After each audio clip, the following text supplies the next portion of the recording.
Alright folks, welcome back to another video series here. Today we're going to run back Blue-White Emeria Titan, so if you've been following my channel you'll know that I released a video series with this deck last week, I believe it was, and we just played through a few matches in the single queue lobbies, and the deck was a ton of fun to pilot, right? We did find some weaknesses, and hopefully I have addressed some of those in this new, slight different iteration of the deck. So essentially what this deck is trying to do, if you've never seen it before, is that it tries to play kind of this blue-white control game in the form of cards like Path to Exile and these mainboard sweepers, which we play 4 of, as well as this mana denial game in the form of Spreading Seas and Field of Ruin, which you can find in most blue-white control decks. But then we also have this card called Emeria the Sky Rune, which is an amazing card advantage engine once you've got it online, which says that if you control 7 or more planes, you may return to a creature card from your graveyard to the battlefield. So we have value creatures like Wall of Omens, which blocks and draws you a card. We have Lone Missionary, which gains life when it enters the battlefield. We have Phantasmal Image, which can become any creature that's already on the battlefield. And then we have Cortazar, which essentially is like an Anticipate on a stick. You look at the top 3 cards of your library, and then you can pick one and put the rest on the bottom. And then you also have Flicker Wisp, which blinks all of your other creatures or permanents, alright? So while we can also target Wall of Omens and Low Missionary, we can target things like Spreading Seas, Detention Sphere, Gideon of the Trials even, and even our lands, right? So Flicker Wisp is a really fantastic card in this deck. And then Gideon of the Trials is just a fantastic card, which is very synergistic with Sun Titan, as well as the general blue-white control game plan. We have cards like Detention Sphere, which again work well with Sun Titan because you can recur it back.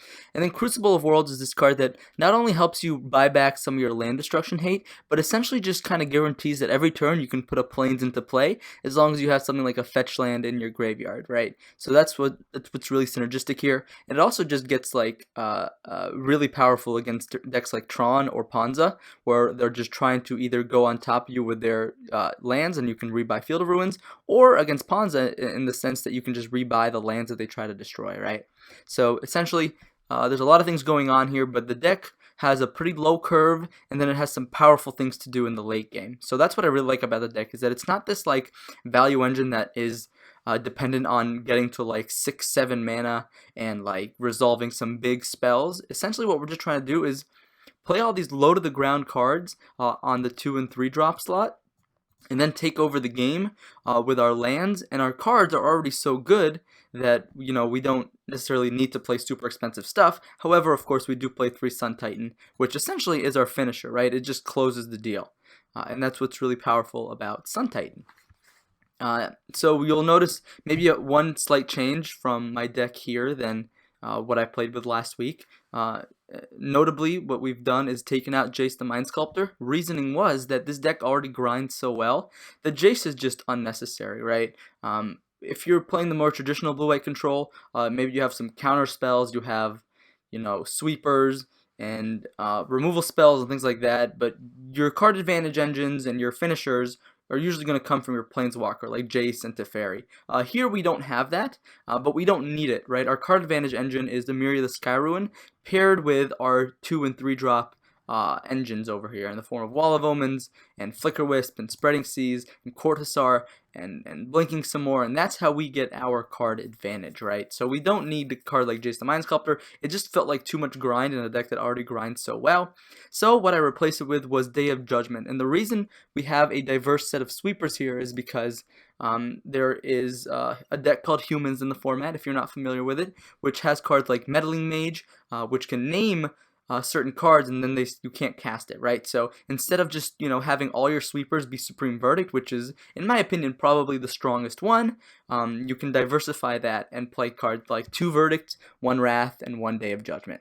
And this lets you kind of play around a Meddling Mage that's just blindly trying to name like a Supreme Verdict, right? They just like 2-drop, you know, they see you're on blue-white colors, like, all right, I name Supreme Verdict, or I name Path to Exile, or whatever, and then you're like, all right, I'll just Day of Judgment the board, right? So it's kind of trying to next level the metagame there, but it's not really that next level. There's been a lot of blue-white control lists that have been utilizing the strategy already, and honestly, I highly recommend it for anybody who's playing a set of sweepers. Like even in Jeskai, if you're on like the 2 sweeper version, I would like just diversify that as a Supreme Verdict and Wrath of God. It's not going to bite you, you know, that hard most of the time.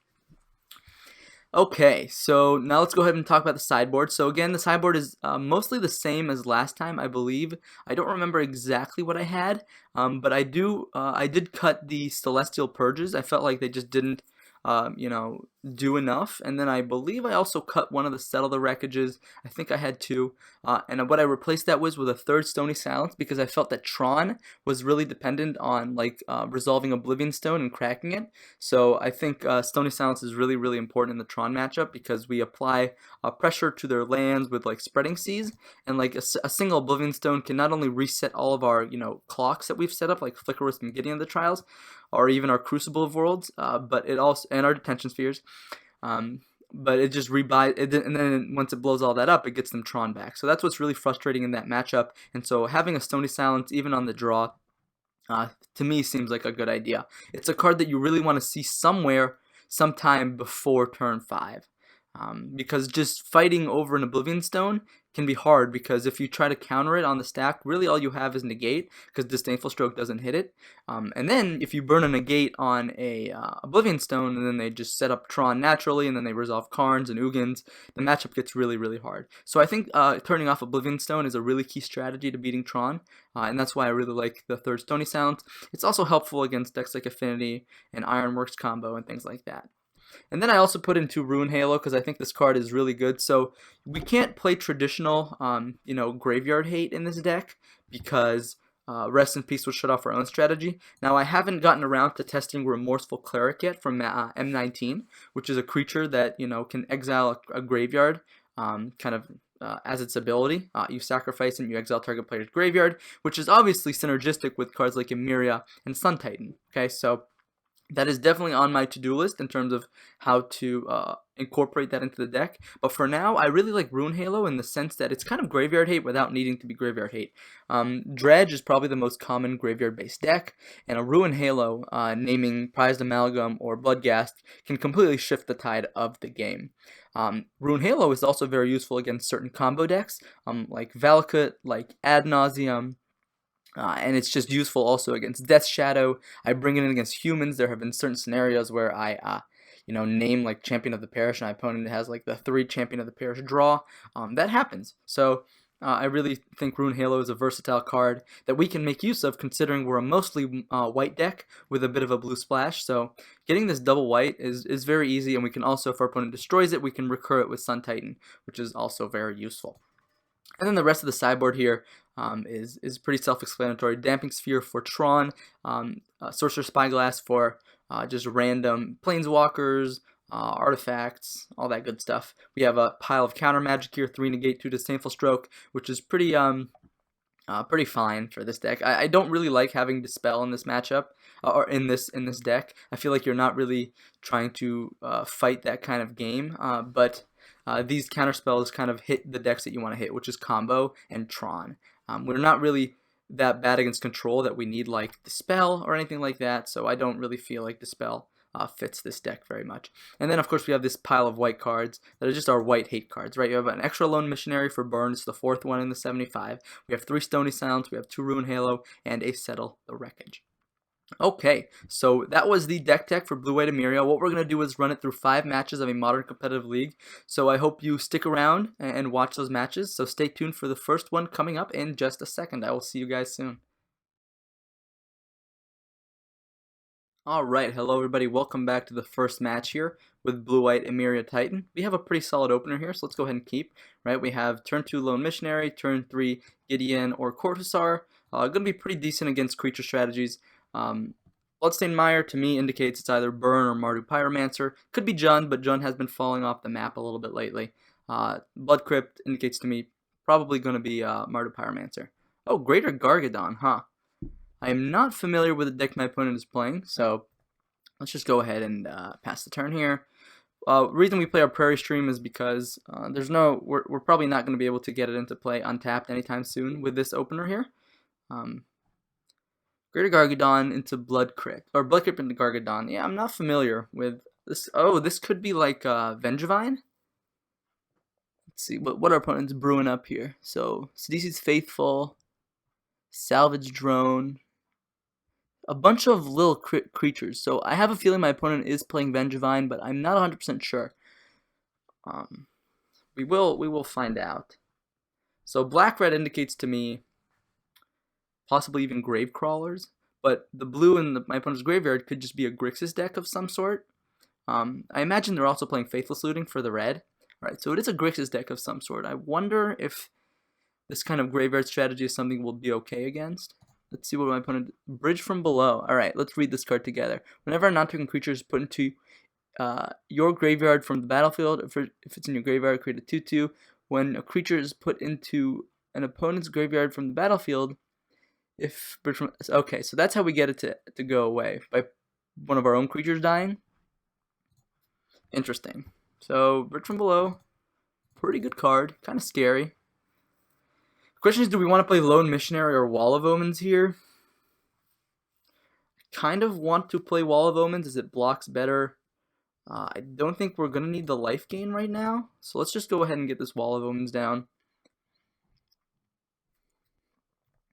And I don't really want to get their cards in the graveyard, although trading with a Lone Missionary means it does get exiled.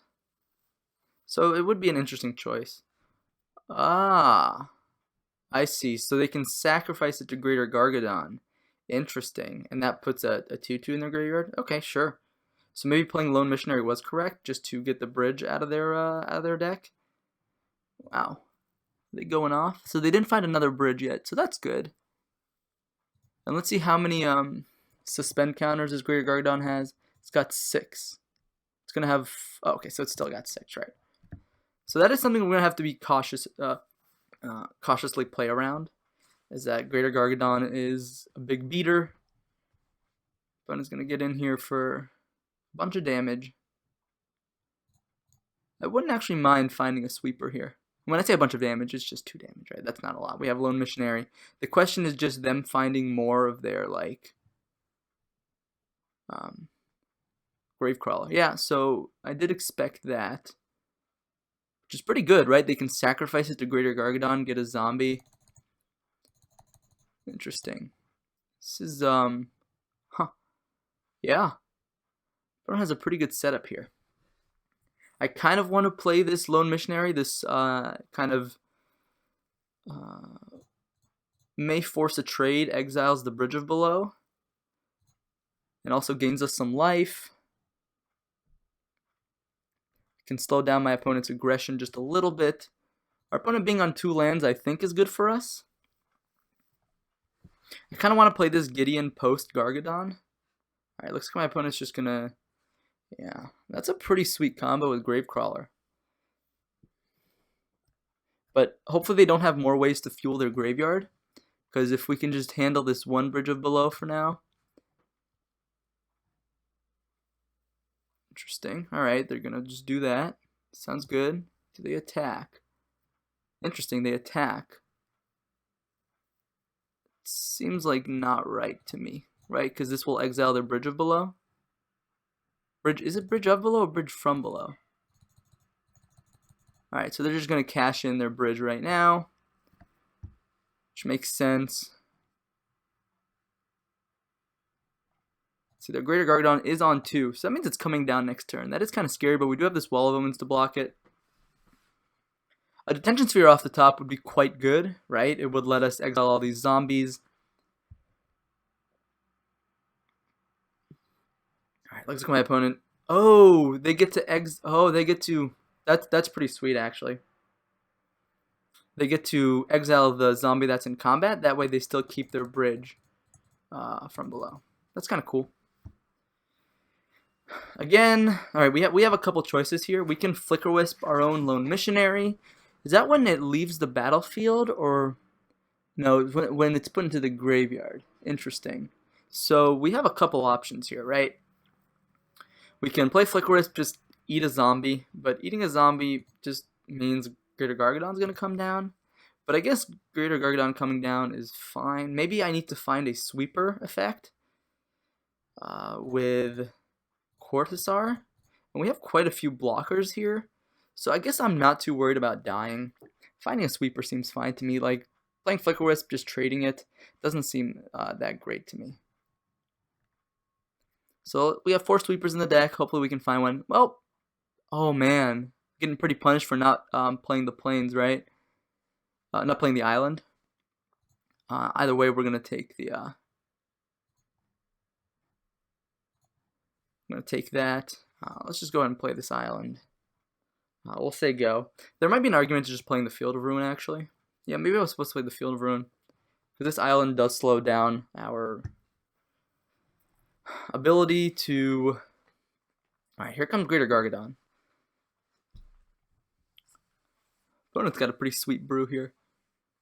But hopefully we can gum up the board enough. Kill the Greater Gargadon. Opponent found a third land. I wonder if they needed that third land. Alright, that's another Greater Gargadon. That's really good, actually. The next Gargadon, it means they can just keep exiling things from... Keep exiling these zombies. Makes it so that I can't actually get my own creatures in the graveyard. So what this will do here, this might force it. Oh, let's do that a different way. Let's put that in here and these over here. If my opponent wants to just like sack their Greater Gargadon to keep their bridge from below, I mean, I think I'm okay with that. We take 6 here, they lose their bridge. They could sack these grave crawlers a bit. That's fine. Again, we still kind of need a sweeper here, but... Alright, bridge from below is finally gone.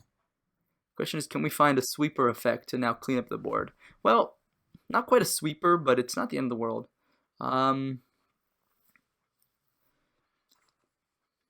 Let's see, so our opponent has, this is 10, 14 power on the board here, plus Gargadon, which we're obviously going to path to exile.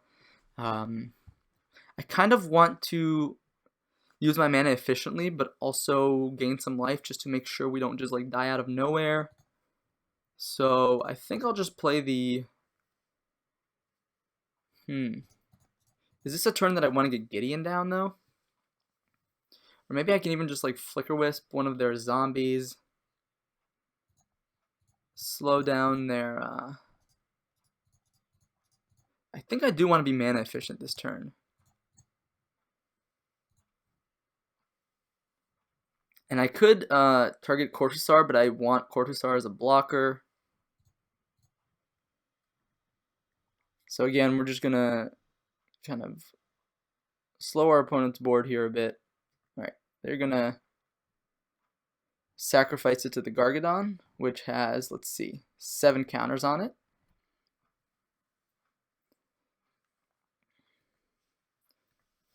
And now we're going to hold our blockers back. We can path to exile the Gargadon during combat or before we make our blockers. That means they can't just like sack a bunch of stuff and get another Gargadon out here. And next turn we might even be able to slam Sun Titan if we're lucky.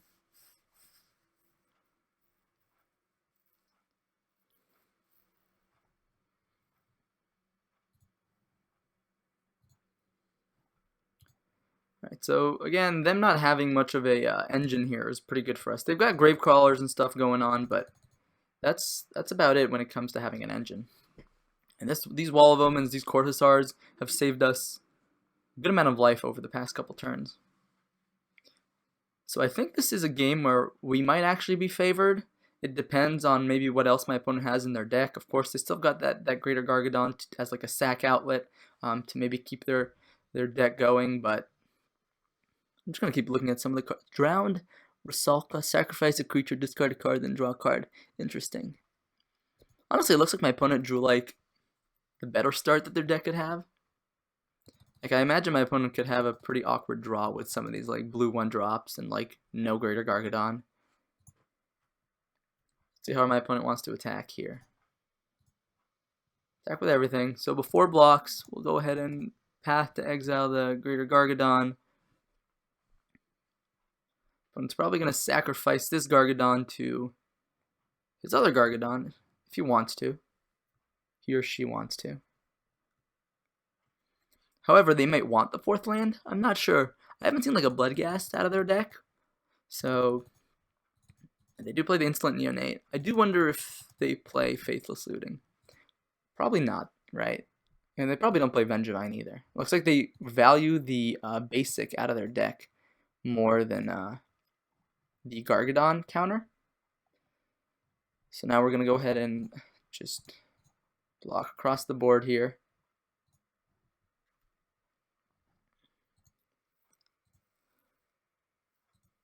We're at 6, so that's a kind of a scary life total. They're going to play their Grave Crawlers.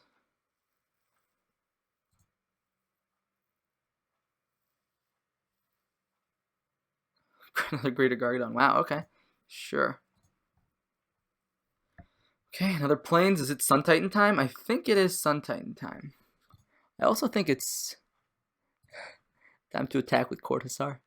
Get in that one point of damage here. So what we can do is play Sun Titan, get back Flicker Wisp, retarget Sun Titan, get back Lone Missionary. Now we have a, what is that, 3 more blockers and 4 more life.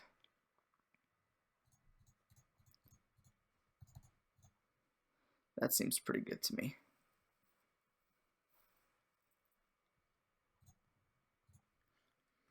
Don't believe my opponent has any interaction available right now. Yeah, let's target Sun Titan.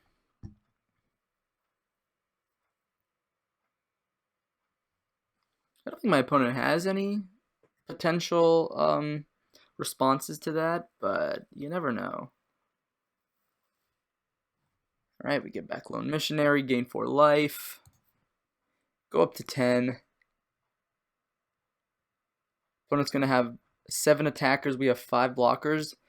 Unless they have something like really weird out of their deck that's just in their hand right now, which is unlikely but possible. So like a deck like this can't really afford to have, like, you know, not exactly spicy one-ups, but essentially that's what I mean. And they also can't necessarily afford to attack all because we're presenting 8, 11, 12 damage here. Do they have like a Sidisi's Faithful? That could be pretty good. Yeah, I guess I didn't consider that. Oh, they also play a main deck Echoing Truth. This is obviously all good things to know.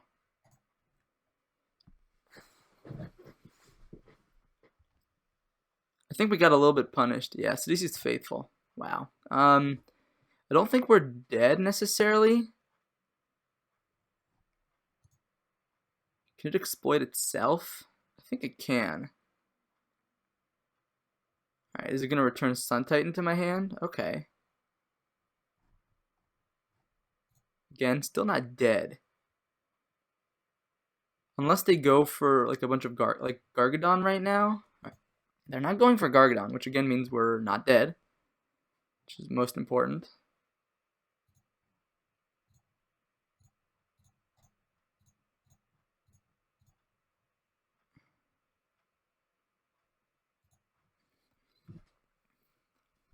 And trading with these zombies is more relevant with this Flicker Wisp and this Lone Missionary than trading with Grave Crawlers. Grave Crawlers is value with all these other zombies in play. So now we would go down. Let me just double check with these Gargadon. So we got 1 on 9, 1 on. Oh, no, 1 on 5. Okay. So 1 on 5, 1 on 9. Good to keep that in mind. Obviously, them bouncing Sun Titan is kind of rough for us because it means we can't just keep rebuying and attacking. So next turn we might just be forced to. Yeah, they don't want me to get this Lone Missionary trigger, so they're gonna sack one of their zombies, which is fine. It means this is still around next turn to block, and looks like they don't want me to trade at all with their zombies. Interesting. So they don't want anything in the graveyard. Interesting. Very interesting. My opponent is making some interesting plays. Looks like they're going out to 12. They're fetching here. They're fetching Shocking. That's kind of scary. What could they have for double red that could kill us out of nowhere? What are they? Oh, they're sacrificing Gravecrawler, replaying it. They're going to do that a couple times now. Because they can only do that at sorcerer speed, which makes sense. But if this is all my opponent has going for them, I think we can actually convert this board state into a positive one. Especially if they play the Greater Gargadon here. Will they be? No, they're going off the one that has 4, which is fine. It means it comes in with, you know, basically haste. And okay, my opponent is doing some pretty cool synergistic stuff here, but I'm also having a hard time understanding how their deck works if they don't draw the right mix. Man, we're constrained on white mana here, aren't we? Yeah, we can't deploy both of our double. We can't just like completely tap out here, because we never really had an opportunity to crack these Field of Ruins for our planes. However, we might have one now, right? If we can't actually tap out, then like paying 2 mana, yeah, that does set us up reasonably well going forward. I think I'd rather actually hit their blue sources here. I think. I'm gonna go ahead and make sure they don't have like a blood gas, although I already did it, so it doesn't really matter.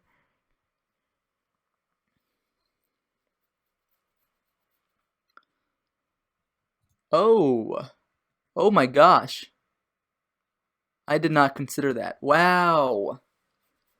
Oof. They just sacrificed their land in response? Gross. That actually completely sets me back, doesn't it? Oh my god.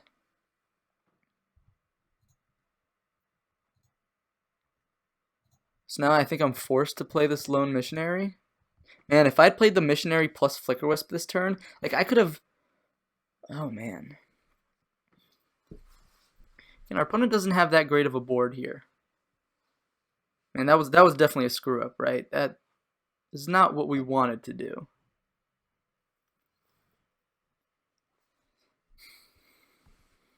Alright, looks like my opponent's just sacrificing, what, lands?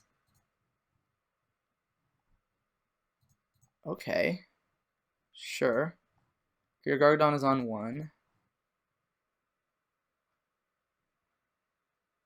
Opponent's making some interesting plays here. We can block that Greater Gargadon. It doesn't have trample as far as I'm aware. So they have 1 on 1, 1 on 4. 1 card in hand. No more Sidisi's Faithful as an option.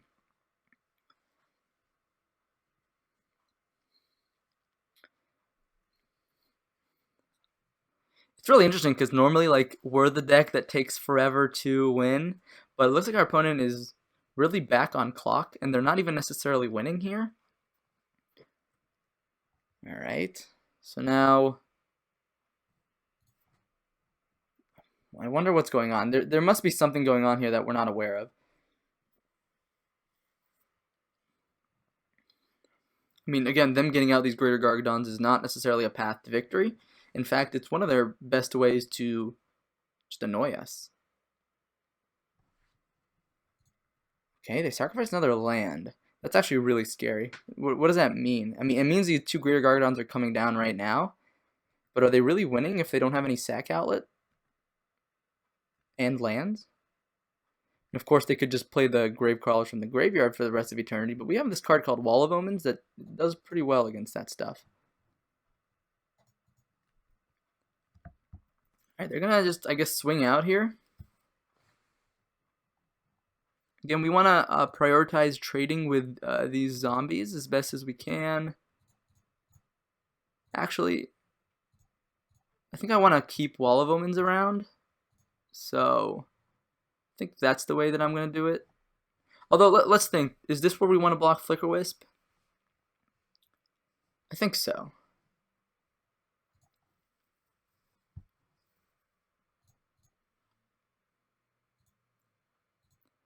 We took no damage there. They're just playing a Gravecrawler? Sure. Another Wall of Omens. I think this turn we just replay Sun Titan. Get back Flicker Wisp.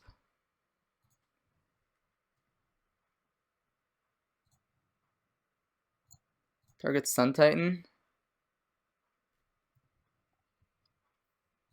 Get back Lone Missionary.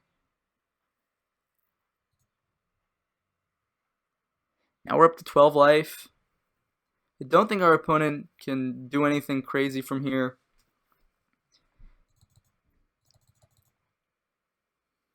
Opponent's way down on clock. Sure, there comes the Gravecrawler. How exactly would you like to attack, opponent? Really? Really now? Is that really the correct play, opponent? Is that really the correct play?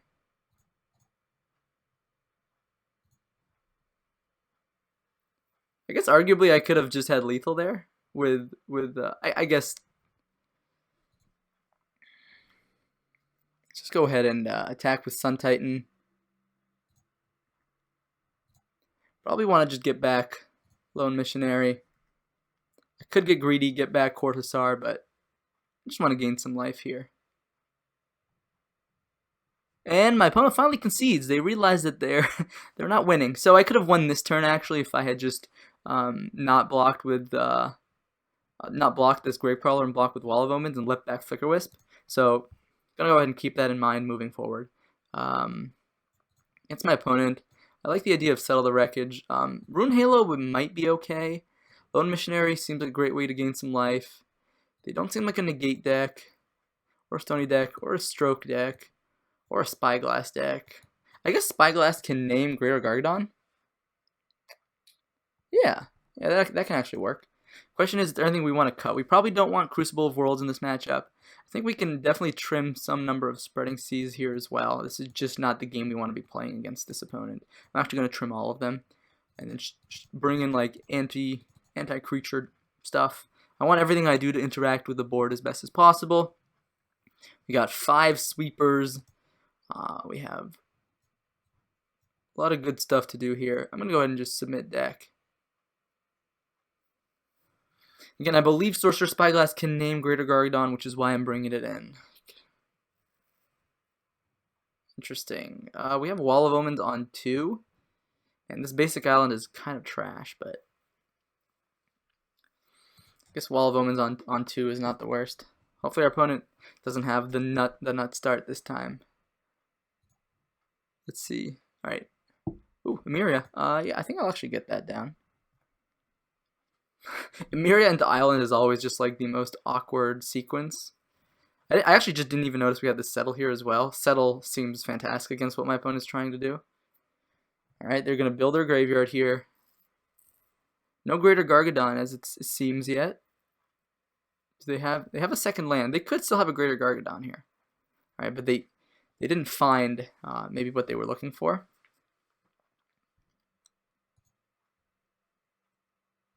Alright, Salvage Drone. When it dies, ingest when the creature is combat that player is the top card of their library. When it dies, you may draw a card. Okay, interesting. Phantasmal Image. Let's just go ahead and get some blockers down. Spring Verdict, not a bad card, although also not great against what my opponent's doing. I might actually just image my Wall of Omens as more blockers, because blockers that don't actually kill their stuff are actually really nice. And we just want to find our second white source so that we can build towards this Settle the Wreckage here. I will not lie, my opponent has a really sweet deck. Normally, graveyard decks really turn me off, I think, like because they're really hard to interact with in Modern, especially Game 1.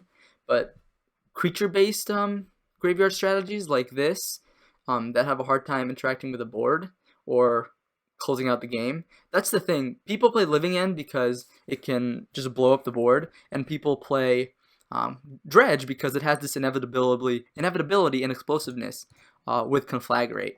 You don't have that with this deck right here. They have ways to put a bunch of stuff on the board, but at least Game 1, they didn't play something like a Conflagrate or any sort of engine. Now they found their Greater Gargadon. Now it's going to be quite a game, right?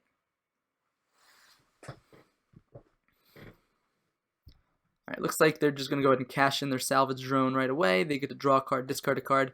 If they have a Bridge from Below already in their graveyard here, that's going to be pretty... in their hand, then that's one way to get it out of here. Yep, looks like they did have the Bridge from Below, so looks like we've got a game here. Whoops, whoops. Oh my god, oh my god, oh my god, oh my god. Oh my god. Please no, please no. I almost just F6 through my turn. So Rune Halo might be okay, naming Greater Gargadon or something like that. Right now, I think because we don't have another land, we'll just go ahead and Phantasmal Image, targeting Wall of Omens.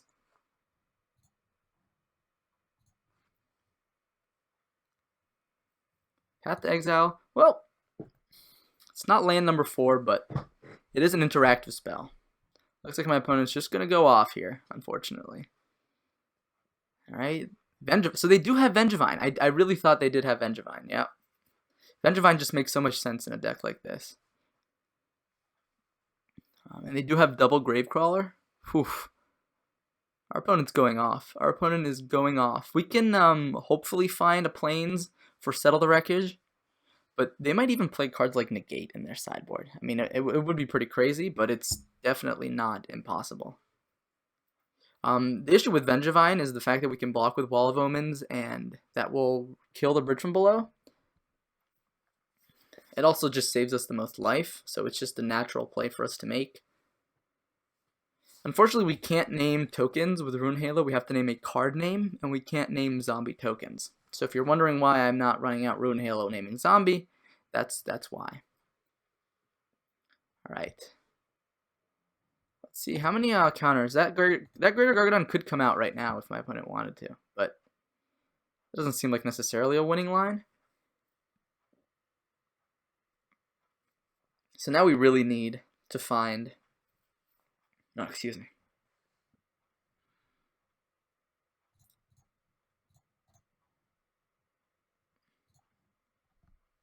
Really need to find Settle the Wreckage. Yeah, so Bridge from Below is gone, which is kind of what we wanted to do with that block. Also saves us the most life again. So in response, they're going to sack their Gravecrawlers. Makes sense. Hopefully we get another land drop here. Land drop is going to be really important for Settle the Wreckage. And that's a land drop. So I'm going to go ahead and just say go here. My opponent might be savvy. They might play around Settle the Wreckage if they want. The issue with playing Supreme Verdict here is that we will die. The reason being is they have Greater Gargadon that could come down, right? They have Greater Gargadon here. X equals 3, right? So they could sacrifice 3 zombies in response to, or even just 2 zombies in response. And then they could, I guess they wouldn't have any zombies though, so they can't necessarily play their Gravecrawlers out of the graveyard.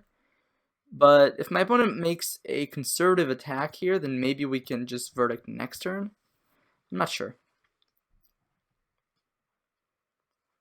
Either way, I don't really want to just put these Bridgevines back into the graveyard, because our opponent could also just easily have 2 1-mana creatures just sitting in their hand. Alright, looks like my opponent's not playing around Settle the Wreckage, although they could have Negate, right? So this isn't like, oh, and I win button. They could even play things like Spell Pierce. All right, looks like, oh, they can just sacrifice everything in response to Greater Gargadon, right? That's kind of annoying. That is super annoying. All right, at least Greater Gargadon is coming into play now. And they lose their zombies, so they can't replay their Gravecrawlers. And then maybe we can, like, Rune Halo naming Bridgevine, and then like Path to Exile the Greater Gargadon. So, not the end of the world, but our opponent's still sitting on 5 cards over there. No Bridge from Below engine. But it's a game, right? And that's just really what we're trying to do here. Trying to make sure that we're still in it. I forgot that Greater Gargadon could just sack their important cards. If they play 2 creatures out here... Oh, looks like oh right, because yeah. So it looks like they already are getting Bridgevine here. So Rune Halo naming Bridgevine, Path to Exile on the Greater Gargadon seems like a pretty decent line for us to go. And then they have what, 2 power in play? Okay, I guess they have quite a bit of power in play. All right, another Path to Exile might be okay down the road. Right now, I'm just gonna go ahead and Rune Halo naming Bridgevine. Right. Do they have more basics in their deck? Is it better just play around like a potential? No, I think think we can just Path to Exile in combat. If they like suspend a Greater Gargadon here, then we might be in trouble. But I just want to avoid that if possible. Opponent's going to have a bunch of Grave Crawlers, but if we can sweep up the board after this and not leave them with any leftover zombies, and yeah, Vengevine's an elemental, so even if it's in the graveyard, it's not going to help them cast their Grave Crawlers. So it's a shame that we like kind of lost that Settle the Wreckage like that.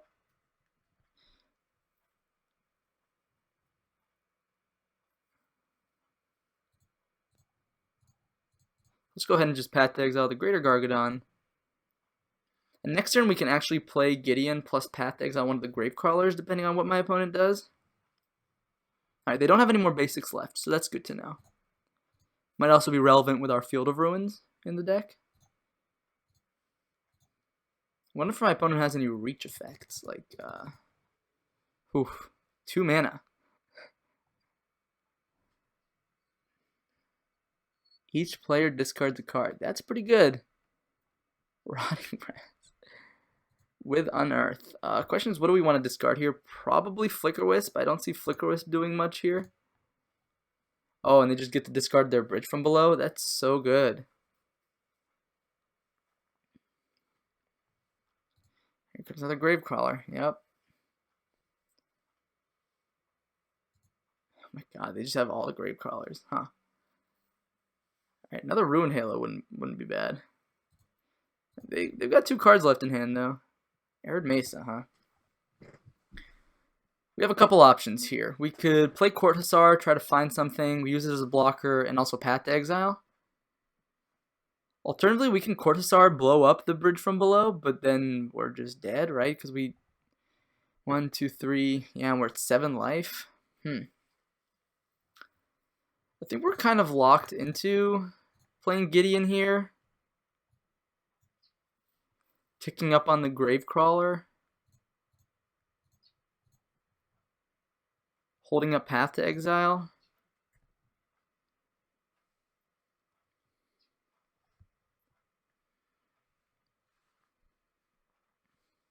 What's good is, though, that even if we lose Game 2, our opponent's going to have to win Game 3 with very little time left on the clock. Now we'll see if my opponent wants to devote any attackers towards Gideon.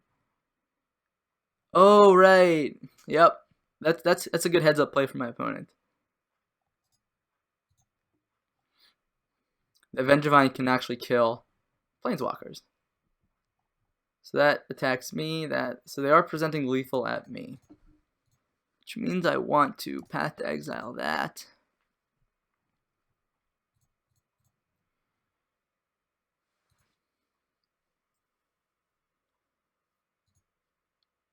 Puts us down to 2, which means we might not even want to crack this Arid Mesa.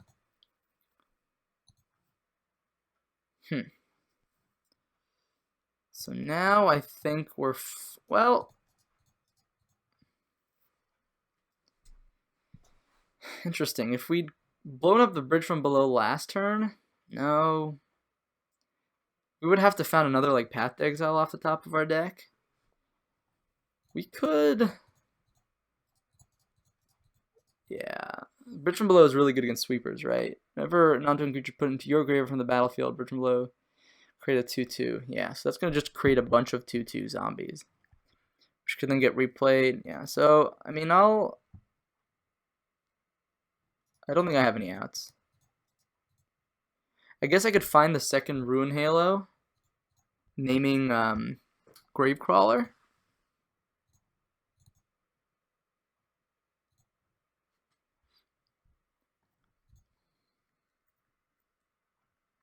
Ah, Detention Sphere. Ugh, so close yet so far. My opponent's clock does kind of matter, right? So.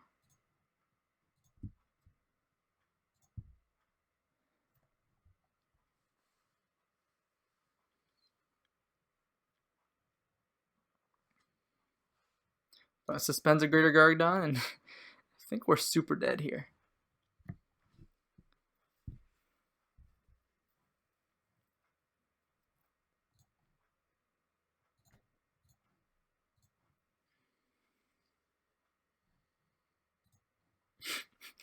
Okay.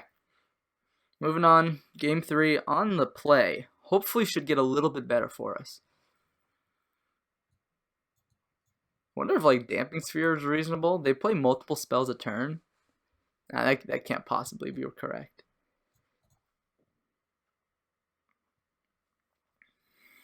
I wonder if cutting them off of red mana with Spreading Seas is reasonable. Nah. I'm just going to go ahead and resubmit here. I think we have a pretty good configuration for this matchup. We just have to kind of draw the right pieces in the right order, hopefully. Let's go ahead. Yeah, let's play first. Yeah, Detention Sphere is a fantastic card. Lone Missionary might hopefully keeps us alive for a little bit. The question is, do I want to play this farmland? I think I do. I don't need to like get Emeria out right now. Of course, if I play this farmland, I'm going to be a bit upset if... What's the word I'm looking for? If I end up flooding a bit, but we have Emeria, so if we flood, it's not the end of the world. Alright, our opponent maybe has a decent opener here. Ah, that card is... They had a pretty good, they got rats, yeah. Let's go ahead and just play Lone Missionary here. Gain some life. If we get these Flicker Wisp down, we might even be able to play Beat Down a bit.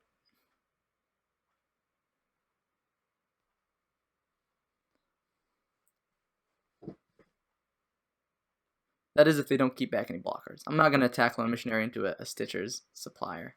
But these Flicker Wisp could get interesting. Sacrifice a creature, discard a card, then draw a card. Alright, that's a Bridgevine. I guess that's kind of annoying. Yeah, turn 2 Bridgevine. Kind of pretty rough. I think I'm actually going to take the hit here. Phantasmal Image. Interesting. I kind of want to play the Detention Sphere targeting the Bridgevine.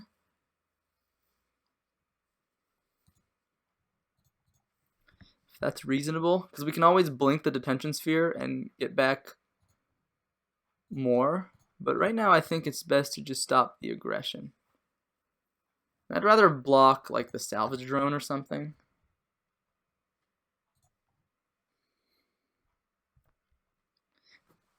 Although I could attack here. Let's see, when it dies, they draw a card, discard a card. Sacrifice creature, discard a card, then draw a card. I think I'll hold it back. I think it's more useful to potentially blink with Flicker Wisp.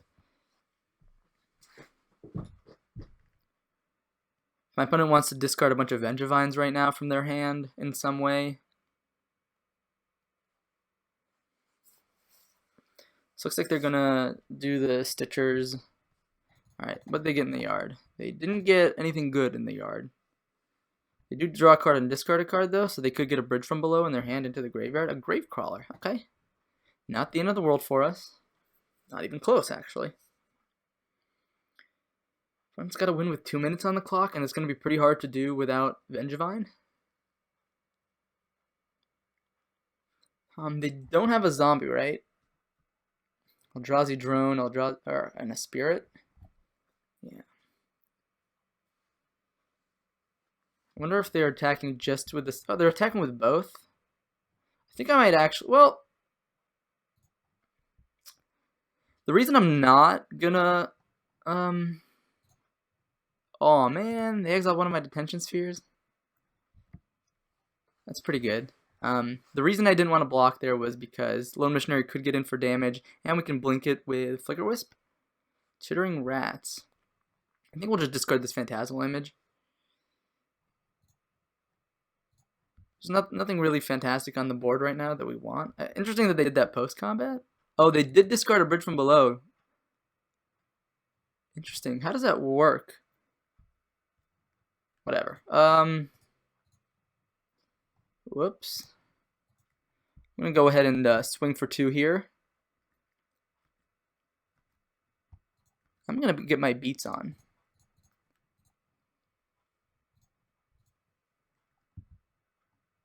Play Emeria. Gain some life. We have the faster clock here in the air. Looks like my opponent's not having a fantastic draw here.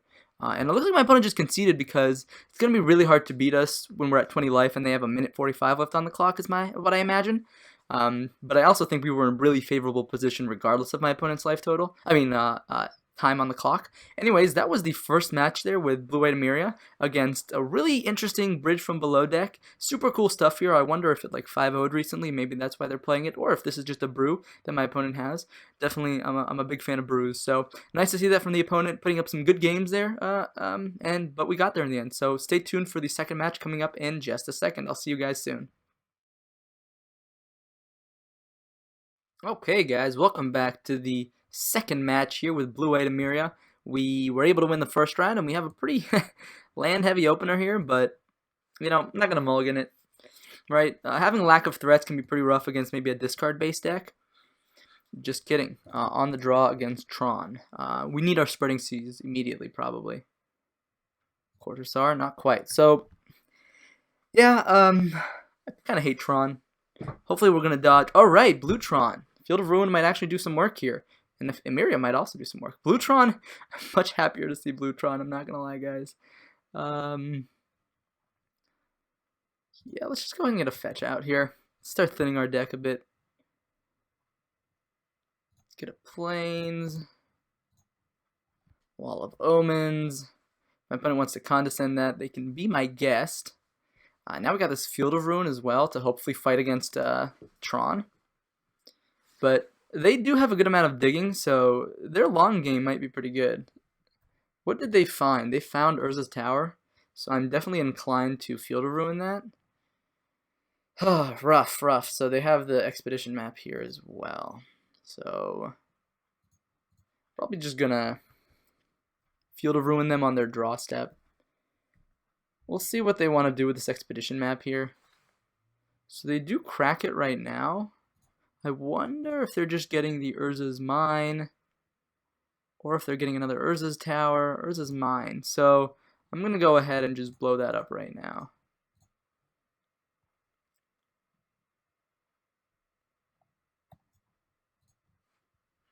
Just keep getting Plains out of the deck. We might be able to grind our opponent out here. I mean, I think they do play like Field of Ruins and Ghost Quarters. I haven't quite looked at their list extensively. They just have all the Tron. Alright. All the Tron it is. But maybe we can force them to... Ooh, well. Or we can just do that, right? Interesting. Do I want to do this right now? And then, like, still play my Lone Missionary? I think so. Oops, yeah. Let's go ahead and blow up the untapped one.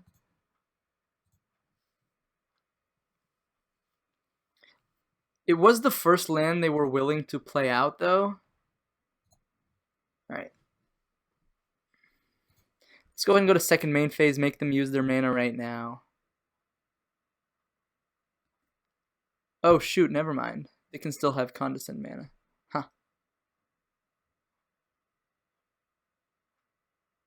Okay. So now there's really no point to waiting. They've used up their mana. We have a Lone Missionary out here. Let's get our clock going. Alright, now we can get Prairie Stream with this Flooded Strand as well. Alright, looks like do they just have Tron? Alright, no, that's the tower that they found off of that Expedition map. So we're still keeping them off of Tron. Question is, how long can we effectively do that? This could be a Solemn Simulacrum, yep. Opponent has quite a few of those in their deck. I believe 2, maybe 3. I think it's just 2, though. We're going to get an island. There's not much we can resolve here that could punish our opponent, so this is a really good time for our opponent to play this. Another Sun Titan could be pretty good. I kind of want to... See, not playing the second blue out might actually have been a misplay. I don't like making a mistake like this, but it means we can't find Spreading Seas now. And I actually think Cortosar might be more useful in... Oh, never mind. We can't actually choose. I was going to say more useful in our graveyard than in play, but we can't actually use our mana in such a way that that happens. Yep, see that was the misplay of not playing things out earlier. Wow, that's really rough.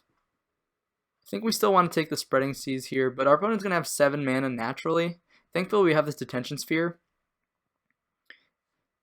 Is this Phantasmal Image going to do any work? Like, we could... Not really, because even if we copied, like, a Wormcoil Engine or something like that, that wouldn't be that good. We could copy a Solemn Simulacrum, though. That's kind of good. But I think Spreading Seas is just the better card here. Yeah, but that's the issue. We could have resolved that Spreading Seas here, and I don't want to attack into this Solemn. I don't want to give them an extra card. There's no reason to. A game like this, we're gonna win through grinding our opponent out, probably. Hopefully with Emeria. So this is gonna be quite a grind. Maybe our opponent taps out for like a Wormcoil Engine here. Even a Karn is not the end of the world. In fact, we could detention, like if they play Karn, downtick on Emeria or something like that, we could play Detention Sphere, targeting Solemn, and then like clear the Karn with the creatures we have on the board. So, if my opponent does not have a land drop here, that's gonna be really good for us. If they attack, I'm just gonna block with Wall of Omens. Yeah, so again, in an aggressive matchup, I might have not wanted to play that Hollowed Fountain out early, but in this matchup, I think I absolutely want to. So here, maybe they don't have Tron or anything like that. So maybe we just want to play... let's go ahead and play that. Play the Flicker Wisp, targeting the Court Hussar.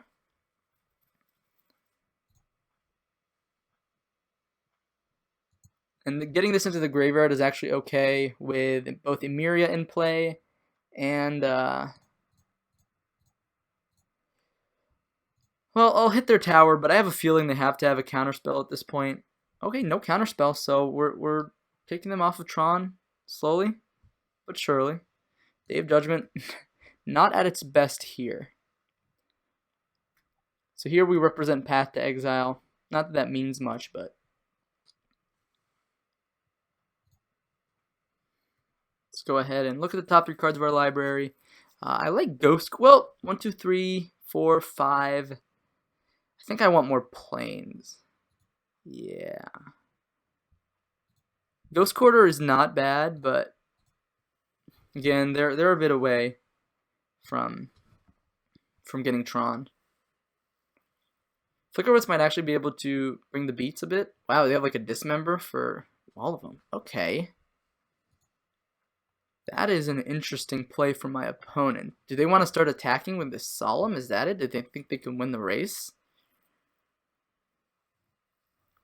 I'm very curious to understand what my opponent thinks, how my opponent thinks that might be correct. The only rationale for that is that they want to attack here. Yeah, okay. Sure. Maybe they're just going to tap out for a Mindslaver here. If they do, we can get a pretty good opportunity to Detention Sphere it. Spatial Contortion. Okay, just a bunch of removal for my opponent. Yeah, I mean, we're building towards this Emeria. Cards in the graveyard seems pretty fine to me. Another Spreading Seas, not bad. Interestingly enough, that might even take them off of their ability to cast Spatial Contortions. Let's go ahead and just swing here. I don't know, I could just jam Sun Titan considering they didn't have the counterspell last turn. But then that kind of eats up our whole turn. It's kind of risky, but I think I'll go for it. I'll get the Prairie Stream here.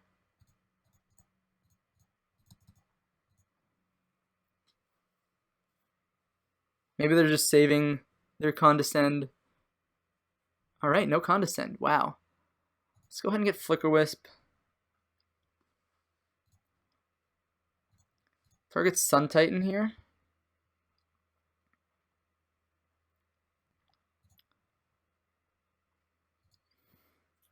Sun Titan comes back. Ooh, what's happening here? Thirst for Knowledge? Repeal.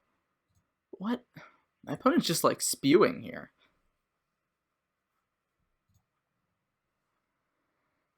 1, 2, 3, 4, 5, 6. Let's just get a flooded strand.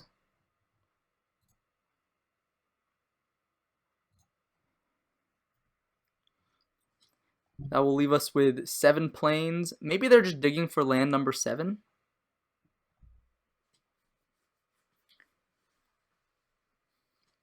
Either way, we're going to start gaining plenty of card advantage here. Attacking? Sure. Not blocking. Definitely not blocking.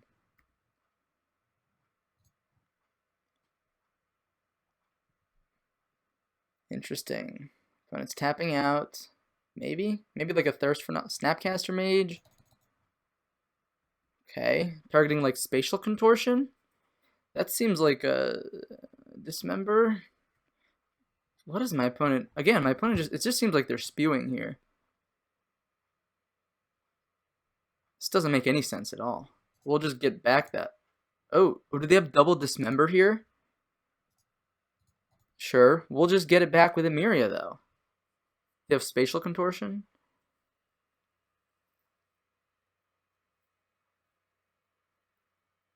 God, what is happening? Walking Ballista. Oh my god. Opponent. Oh my god, opponent. I have some bad news for you. Not only is that not the last Sun Titan that's going to be being played this game, but we got 2 more in our hand. Maybe my opponent is not familiar with Emeria, because that's what's happening. Sweet. Let's just get Cortazar. This gives us kind of like a search through our deck. Crucible of Worlds. Oh my god, that's just insane.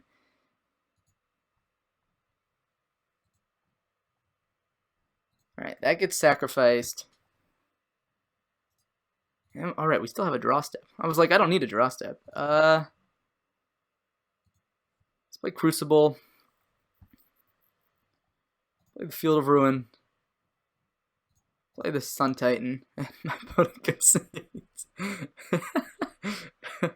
Well, I had fun. Did you have fun? I had a lot of fun. In this matchup, we have a lot of tools, right? We have Stroke, Negate, Damping Sphere, Sorcerer Spyglass, Stony Silence, and we also have a fair amount of things to cut here. Let's go ahead and make this easier to... my computer's lagging a bit. I do apologize, guys. So we probably want to cut some number of sweepers, maybe all. Maybe just like 1 Supreme Verdict if we have the room. Nah, let's just cut Verdict. Definitely want to cut Lone Missionaries. This is not the matchup for that. Bring the Damping Spheres in. Now we have four more cards we want. Again, this is not really a Wall of Omens matchup, but we don't want to trim too much stuff for our Emerias. So I definitely want to trim probably a couple of those. Path to Exile is good against some of my opponent's things, but maybe we can cut 1. And 1 more card. We could cut like a Cortazar or a Gideon. We could cut Phantasmal Image. Phantasmal Image doesn't seem... Yeah, I tend to like cutting Phantasmal Image just like when I don't know what to cut. Don't know if that's correct, but I've seen like Caleb Durwood do it in Spirits. She's just like, it's usually like the worst card in your deck sometimes. But don't know if that philosophy rings true for what we're doing here. Anyways, we have a 60 card deck. We have a lot of really good things to beat up Tron with. So I think this matchup is going to revolve around resolving Flicker Wisp or Gideon and then just beating down. Alright, that's a Stony Silence and a Field of Ruin and a Negate. So we'll go ahead and keep that. Spreading Seas, not a bad one. Let's go ahead and play this Arid Mesa.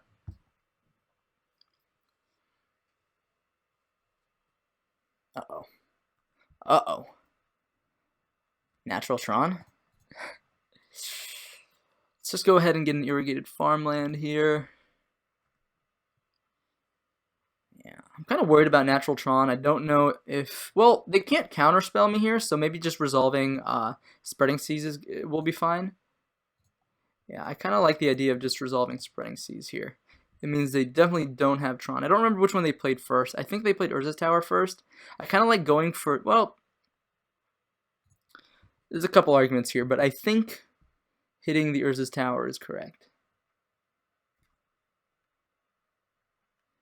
Again, this slows down Tron in a proactive way, rather than just like sitting here, not doing anything, not developing our board.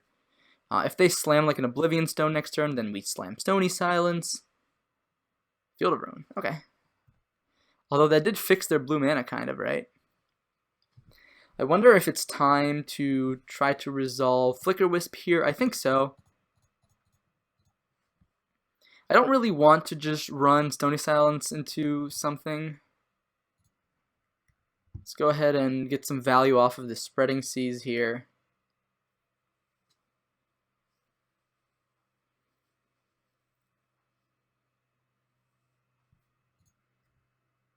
Sure.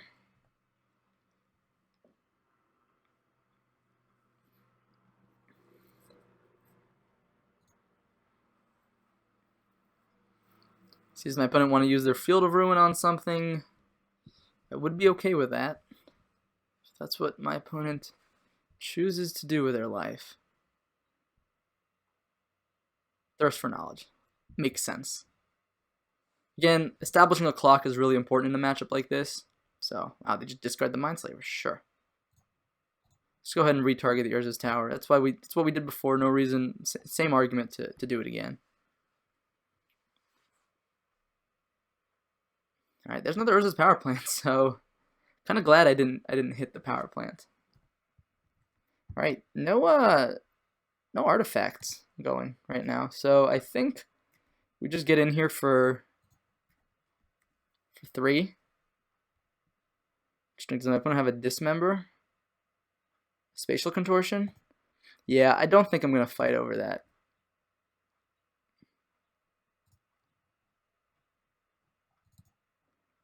Let's just go ahead and try to resolve the Stony Silence here. So they do have this Field of Ruin to hit our Emeria. Worth noting. Alright, Urza's mine. That seems like a prime Field of Ruin target for us. It's also something to do with our turn if we don't draw anything. Disdainful Stroke. Yeah. Again, I don't want to run out Emeria right now because it's a free hit for my opponent. Actually, I don't think I'm going to blow that up right on their draw step. I think I'm actually going to wait. Because there's an argument to just like fighting over. Keep up our mana to fight over something that our opponent might have.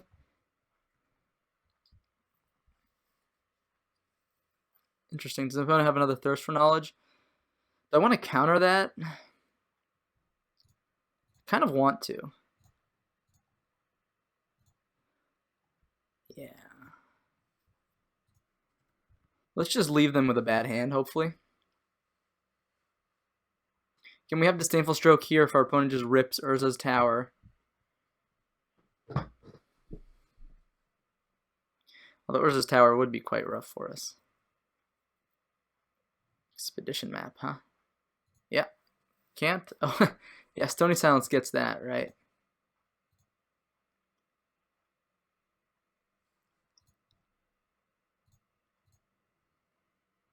I think I'm actually just going to hit the Urza's Tower here.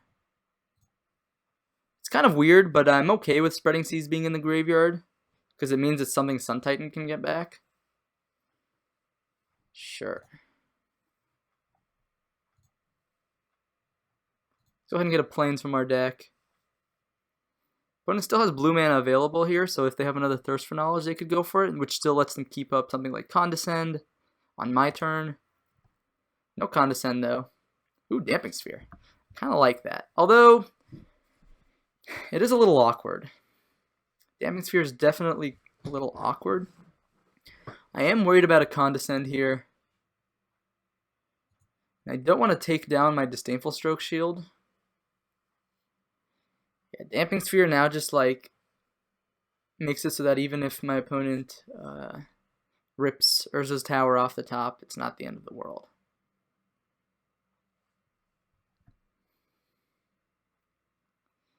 The issue with like Condescend here is that Oh, well, yeah, I am playing around Condescend. Yeah, it's okay. And again, I don't want to expose Emeria. My opponent's just going to get a free Field of Ruin activation here. If we can find like a Spreading Seas on when our opponent's like tapped out, we can target that Field of Ruin. Hopefully my opponent doesn't have another Thirst for Knowledge here.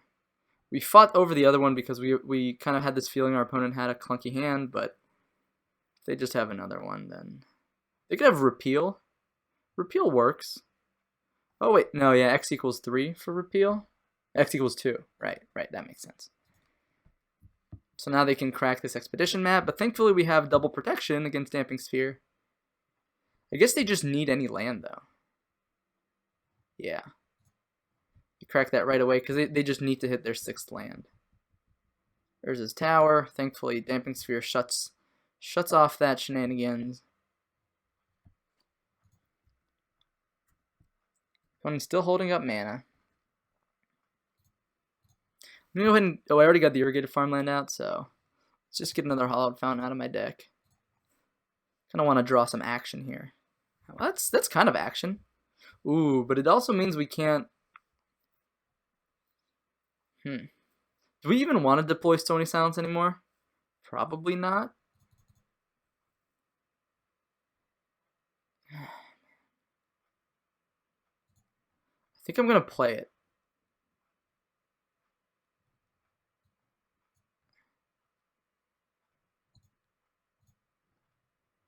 Let's just, well, this means that like Ugin doesn't kill it. And again, I'm really hesitant on exposing this Emeria on a turn where my opponent can just freely do so. Like they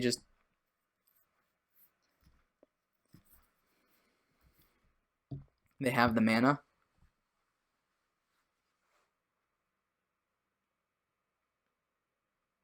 So the more I can kind of dissuade my opponent from... Alright, sweet.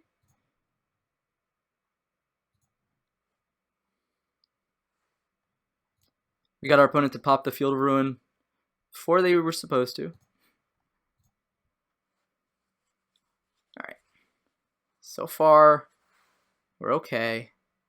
We have another clock here. Our opponent could have more Dismembers, but again, that's just a risk we're willing to take. This island, again, coming in awkward here as the 7th land. Interesting. 1, 2.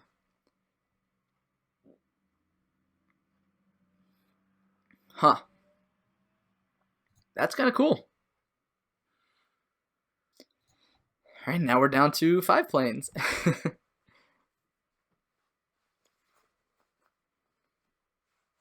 Interesting. My opponent was hoping to hit a land drop, but couldn't.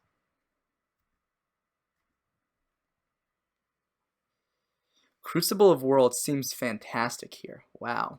I think we'll start with an attack. My opponent wants to like repeal my creature. That's like their whole turn. And they could have done that. They can do that at any point. Yeah, if they want to dismember here. Again, my issue is this still keeps up Condescend, which is what I'm worrying about. So I think just playing out Crucible of Worlds is safest.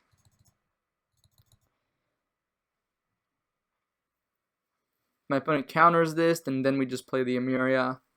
If my opponent doesn't counter it, I think we'll just go ahead and get our, a Field of Ruin and probably hit the Urza's Tower. Let's see, so my opponent want to fight over that. Remand, huh? Ooh, that's pretty good here. I don't think, and yes, this Damping Sphere are just like taxing me as well. Interesting. So my opponent hit their 7th land, which is why we wanted to keep up Disdainful Stroke. So if my opponent wants to just like slam a Karn here, then we can just, I mean, we won't be in that fantastic of a position, but Treasure Mage, yep. Can't actually interact with that right now. Remand is pretty good. That was a really good timing for a remand. Opponent got a Sundering Titan. We're gonna counter that so hard.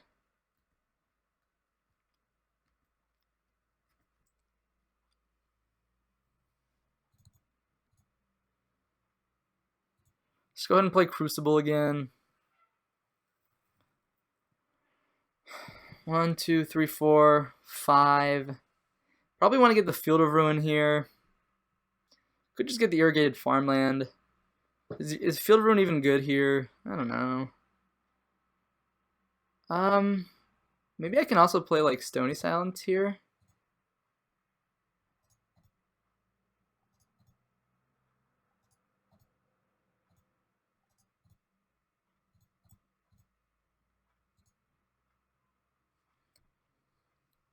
They can condescend this if they want. They don't want to though. Okay, that's...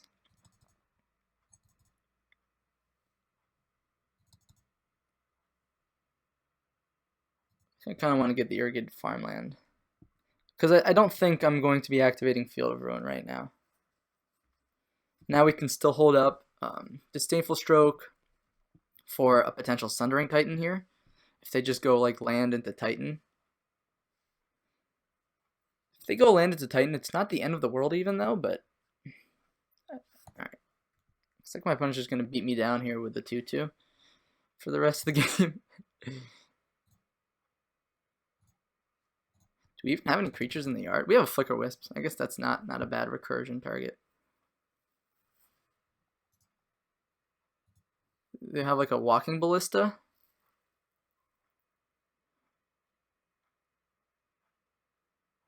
Batterskull. I think that's worth fighting over just because Batterskull is so hard to beat. My opponent, oh wow, they don't have a counterspell here. I guess Batterskull wasn't that hard to beat, was it? Is that a bait? Did I just get baited?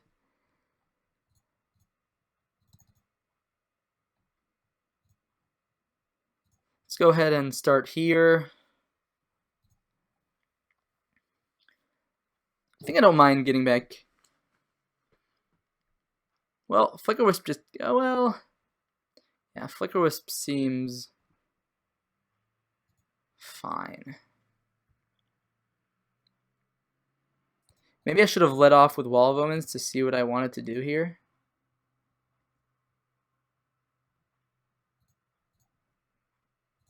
Oh yeah, we have lands in our graveyard, so let's go ahead and play those. I think maybe I'll just hold off on playing this Wall of Omens. And in their upkeep, we can, well, no, we can just...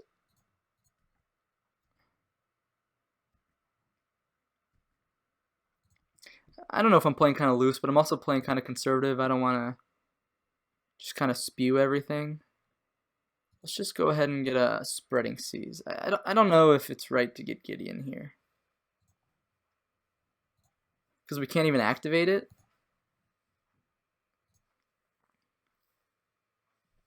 And this just draws us into a potential counterspell.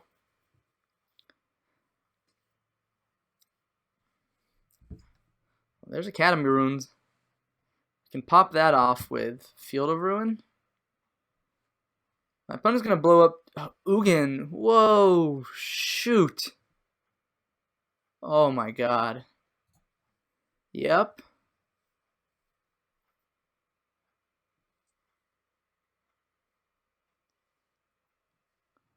Exile.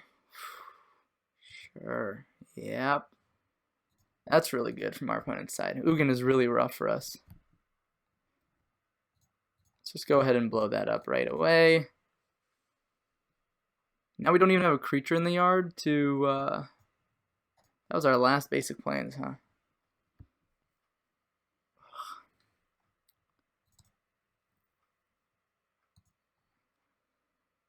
I'm going to start with Wall of Omens. Well, Sun Titan is pretty good.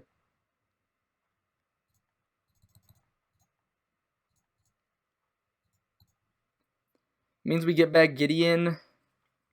We can plus on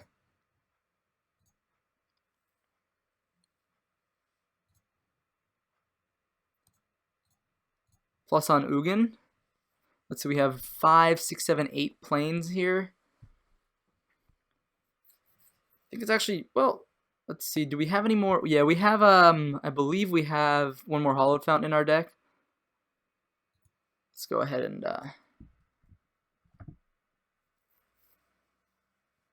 do that. So now, like, an Oblivion Stone would be really rough, but at least we have Emeria to get back Sun Titan. They could play their Sundering Titan here, which would be really good, but we can still clear... Oh, no, we can't. Well, yeah, actually, no, we can't.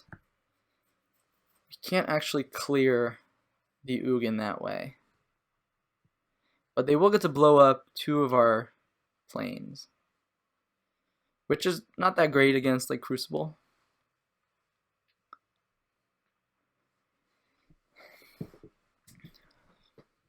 An Oblivion Stone here would mean that Ugin dies as well, so... Alright, now we have to worry about our clock. I think worrying about our clock is going to be a big deal here.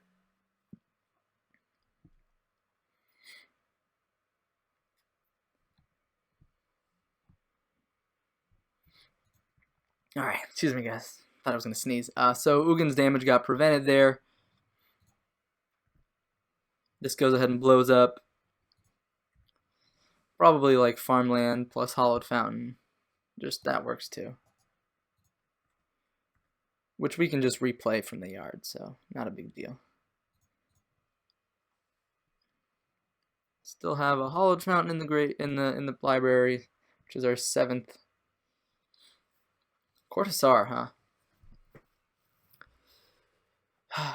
We could clear we could clear Ugin here, but it does mean we maybe are throwing away the Sun Titan, which actually we have a solid play here. This means Cortazar gets sacrificed. Wow, that's just so bad. So we don't want to shuffle our library, so let's just go ahead and get that. I guess I could have gotten the Ghost Quarter, but it's not a big deal when we have so many Field of Ruins in our deck. I'm gonna make Gideon Indestructible Soldier. I'm gonna send both of my creatures at Ugin. Get a trigger here, get Cortazar back. And you can keep digging through our deck a little bit.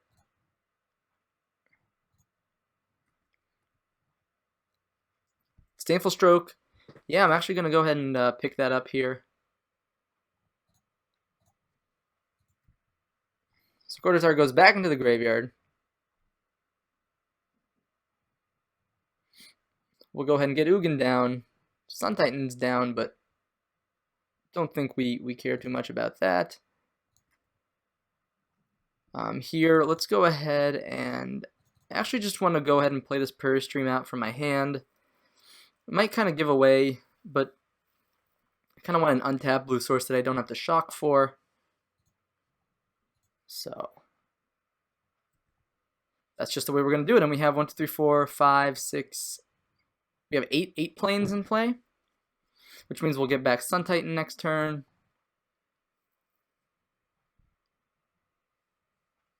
Opponent wants to attack Gideon here, which is fine.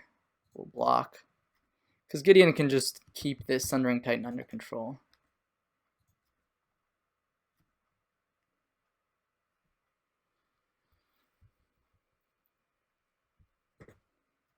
Interesting. So Emeria is going to go off now. We'll get back Sun Titan.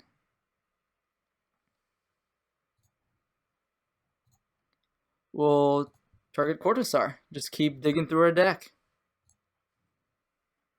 Alright. We're going to have to auto-yield to these at some point. Negate seems fine to me. Although, yeah, I mean, negate is fine. We have a clock in play. Although Flicker Wisp would not have been bad. Then we still get a draw step. Spreading Seas, sure. Let's go ahead and +1 there. We can start getting back 2 creatures with Emeria. I'm just going to hold. I don't need to play the Spreading Seas. In fact, there's an argument that I don't even want to give my opponent more blue sources here. So I'm just going to go ahead and hold back. We have double counter magic. Opponent has 1, 2, 3, 4, 5, 6, 7, 8, 9, 10. We could get hit with an Ulamog here. Ulamog would be good. Would be annoying, but would be good. But not the end of the world. Let's go ahead and see if we can grind out Tron here.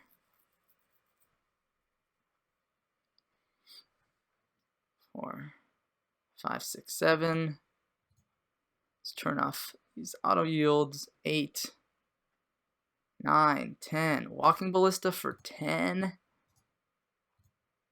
I'm just gonna pop off Disdainful Stroke here.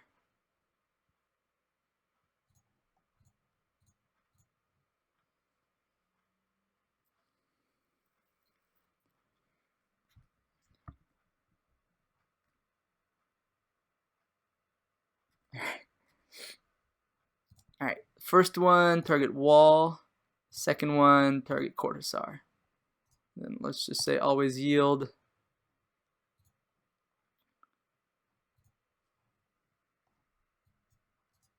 Always yield. Another damn. I think we just take another Sun Titan here.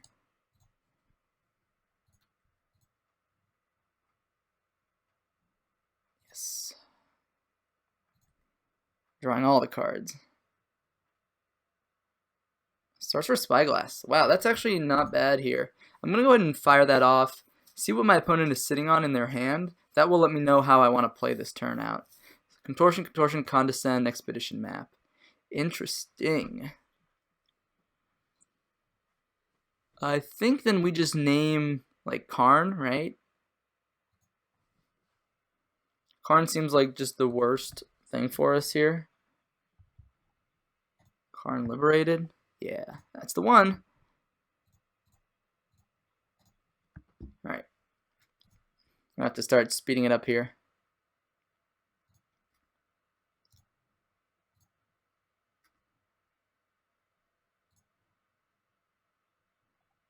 What?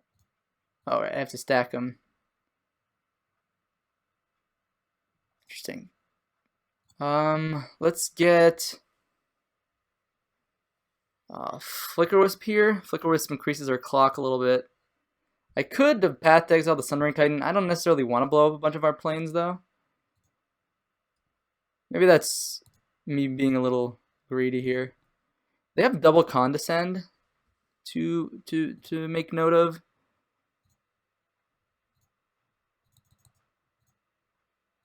Just get another Sun Titan down. Courtisar. Yes.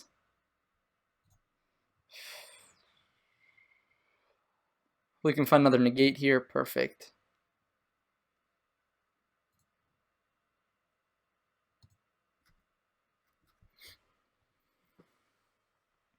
So we know our opponent's hand is...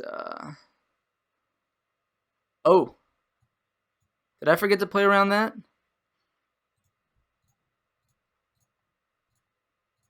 I think I might have forgotten to play around that. Yeah. I forgot that Oblivion Stone was a card.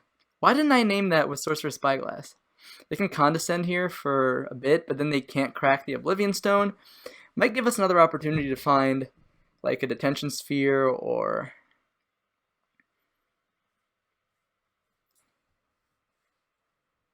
Yeah, we had to throw a game away. Oh, what? Yeah, I'll pay. Oh, opponent didn't play around Damping Sphere. Yeah, so... Are we getting a shame concession here? Yeah, it looks like we got a shame concession, right? So Damping Sphere makes Condescend's cost 1 more. And so if you wanted it to be X equals 2, you would have to pay 1 plus 2 plus 1 more, which is 4 mana. And it looks like our opponent only played 3 mana. And so they didn't notice what they were setting X as. And so Damping Sphere got them, right? So, wow. Let's see. I mean... And we would have drawn a Detention Sphere. So at least it wouldn't have been the end of the world, right? And we still have Courtisar to keep digging through our deck. It was just we just had the lock on the game, right? This deck did what it was supposed to do, and we actually had a pretty reasonable draw against Tron. And I actually prefer playing against this version of Tron because they're much less threat dense, so we can really get a stranglehold on the game by establishing our card advantage engines. Anyways, that was the second match here against Blue Tron. Thank you all so much for watching. I'm going to reset Magic Online because it's getting a bit slow, so stay tuned for the third match coming up in just a second. I'll see you guys soon.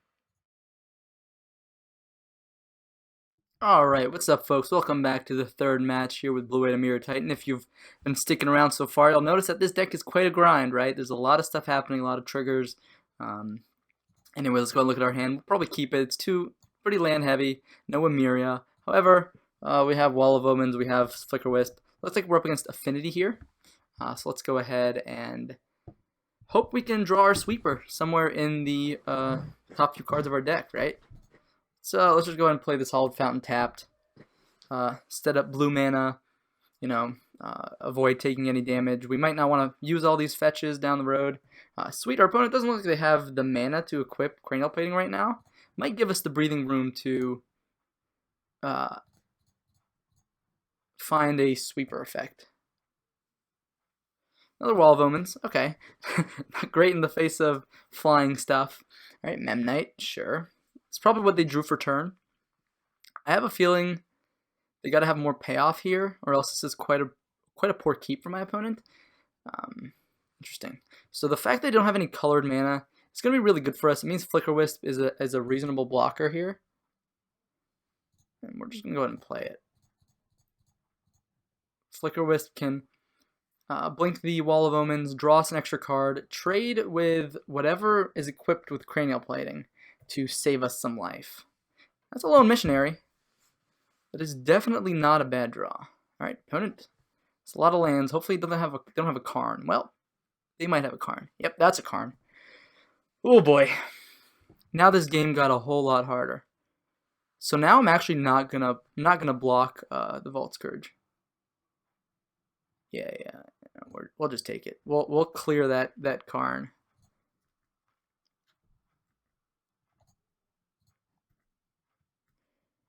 In fact, oh my god, they have Ornithopter. Jeez, I'm an idiot. Okay, so reassess. That Karn is going to be quite troublesome, but I think I have a better chance of winning this game if I maybe like draw Path to Exile, play another Wall of Omens. Tension Sphere is not a bad pickup here. I think I'm going to go ahead and play the Lone Missionary out. Gain some life, get an extra blocker on the ground. And next turn I can still double spell, hopefully. This maybe forces Karn to tick up. Not necessarily, though. Nope, looks like our opponent's just getting aggressive with Karn. Makes sense. We do have Attention Sphere to clean up these tokens, actually. And now they have colored mana as well. Oh, boy. So this could just be lethal if they were just missing the colored mana for, like, their Gal Blast or something. Alright, looks like it was just another Vault Scourge, so this is actually not the worst thing in the world. If our opponent's not revving up any of their man lands, maybe they're hoping to block with them. Interesting. No attacks with the constructs either. Oh, we're just dead, right? Oh my god. We were just dead on board and I didn't even play around it. That's it's embarrassing. That is embarrassing. That's a shame. I think maybe if I just played Flickers, played a little less aggressively, we would have been in an okay spot. I like Spyglass here. Lone Missionary is okay. Stony Sound's definitely the card you want to have. Ruin Halo is pretty nice against their deck as well.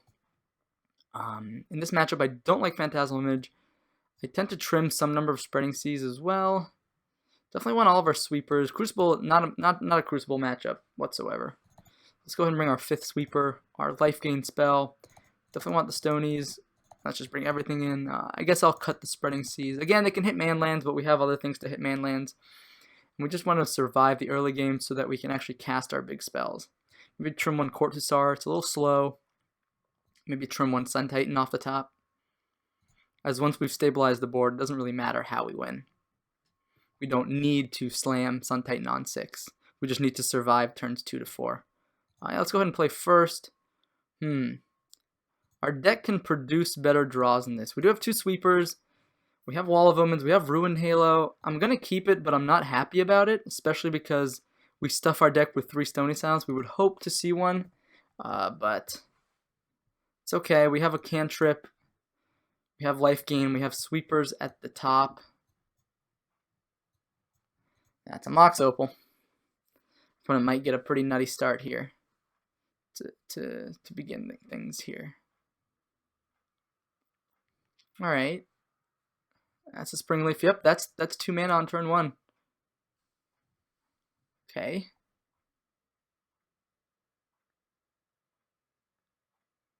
Thoughtseize. They could rip our Wall of Omens, just be like, alright, you're not drawing any lands for the rest of the game. Seems loose, but could work. Ruin Halo might be okay if they have like an Etch Champion, and so they can take that. They might take one of our big sweepers here and just play, like they might take Verdict and then just play around, settle for the rest of the game. Wall of Omens. Alright, so they went for that play. I don't like that play that much, mostly because like we still have something to do on 2. And so they're really just hoping that we miss our land drops, which is reasonable, but I guess they can do that, right? Or what?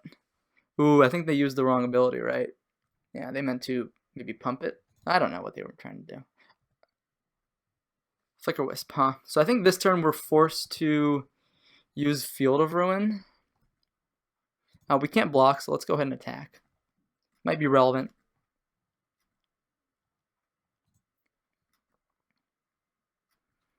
I think we'll just do it in combat. There's no reason to do it right now.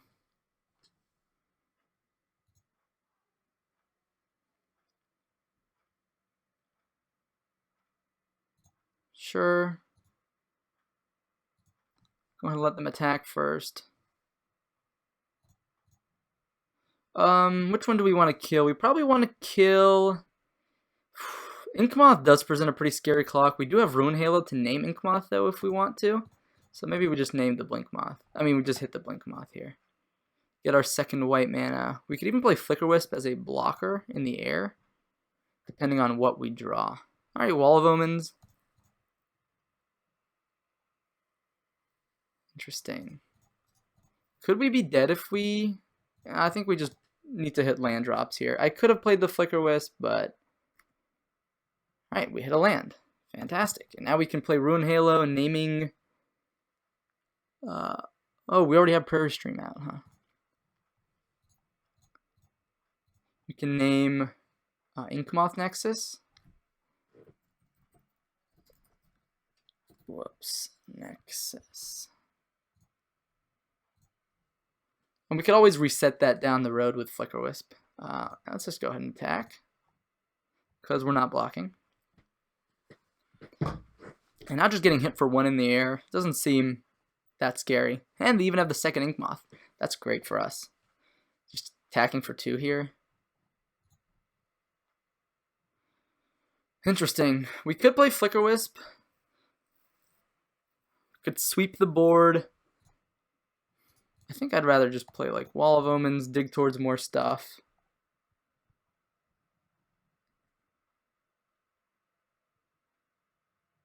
That's an Emeria. That's stuff. This island, of course, being awkward as usual. If they want to trade one of their mana sources for this Lone Missionary, I think I'm okay. Sure.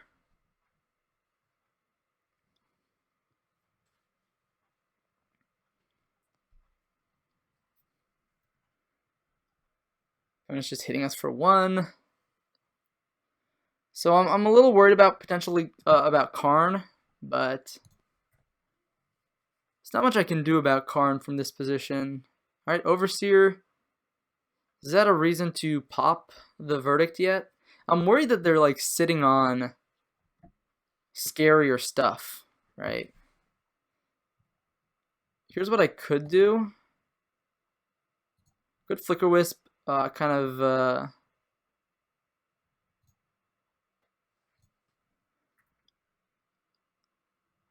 play a land.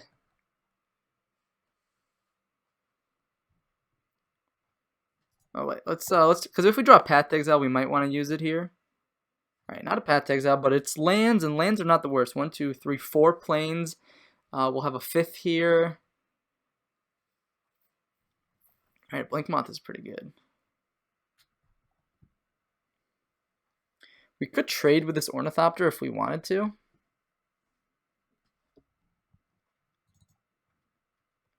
I mean, yeah, we oh, I could trade with the Signal Pest as well. I think I'd rather trade with what's going to save me the most life.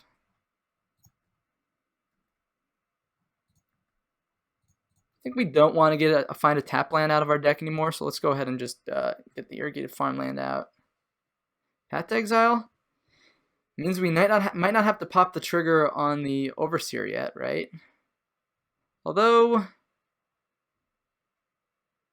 this might just be time, right? 1, 2, 3, 4. This would be the 5th planes. Yeah, I'm actually okay sweeping up the board here. We weren't under a whole lot of pressure yet, but I think we were going to be under quite a lot.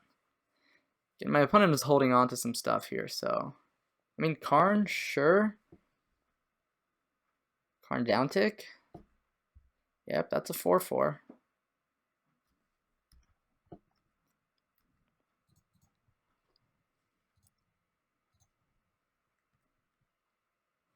So I'm actually gonna hold on that verdict. If they just keep downticking Karn, we might be okay here. Karn is really good though. Karn is really good. It's another colorless guy. I'm just gonna, wow, they're not revving up the Blink Moth here. They're just gonna swing for 5. I guess that's fine. We'll take the 5.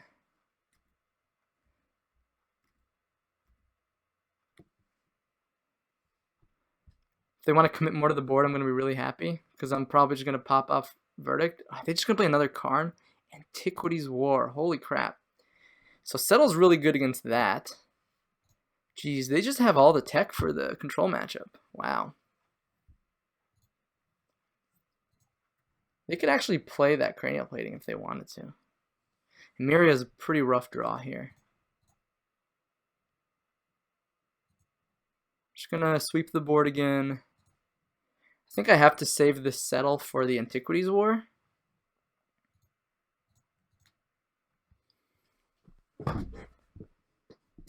Two, three, four. Yeah, just still 5 planes. They found a Steel Overseer. Tick up Karn. I'll give them a Signal Pest. Don't want to give them something that pumps all their stuff. It's a Blink Moth. It's a Cranial Plating.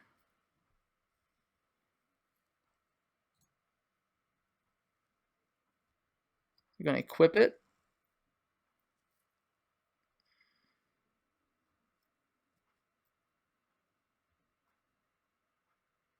Steel Overseer, sure.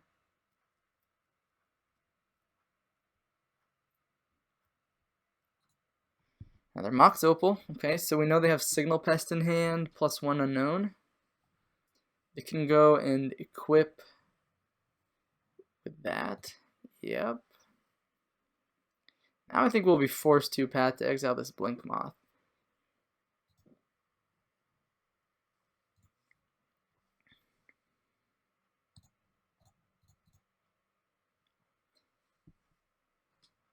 Three, 4, 5, 6, 7, 8. Yep, and so now we can hopefully blank that Antiquities War.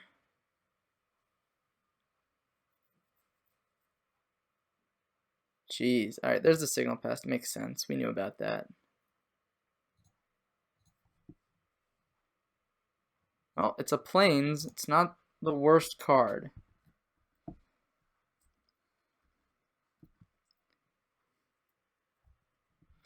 Yep. Fortunately, we don't have like a instant speed Terminus. That would be insane here. I guess I'll give them a Springleaf Drum.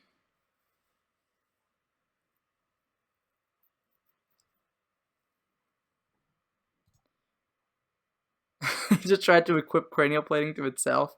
I guess it was maybe an experiment. He wanted to know if that would work. Yeah. Oh, what? Can you not equip creatures at all? That's so weird. Do they want to present an attack here? Yeah, I guess they present some sort of lethal attack. They probably want to attack with a Signal Pest, but... yeah, this is a lethal attack because of Steel Overseer.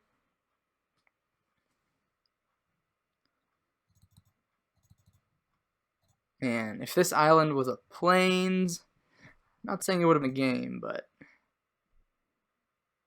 we might be in a better spot. Well, I think we're just pretty dead now. I mean, these don't stay creatures, so... interesting timing of spells for my opponent, that's for sure. Missionary is such a bad draw here. Oh my god.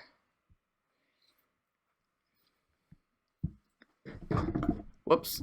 Sorry, guys. Yeah. So, like, I think Sun Titan is probably... oh, are we just dead? We might just be dead. We can't block these. Steel Overseer pumps the team. They can rev up Ink Moth. Oh. Oh, yeah, we're just dead. We're just way dead here. Wow. I think this is a pretty good matchup for us.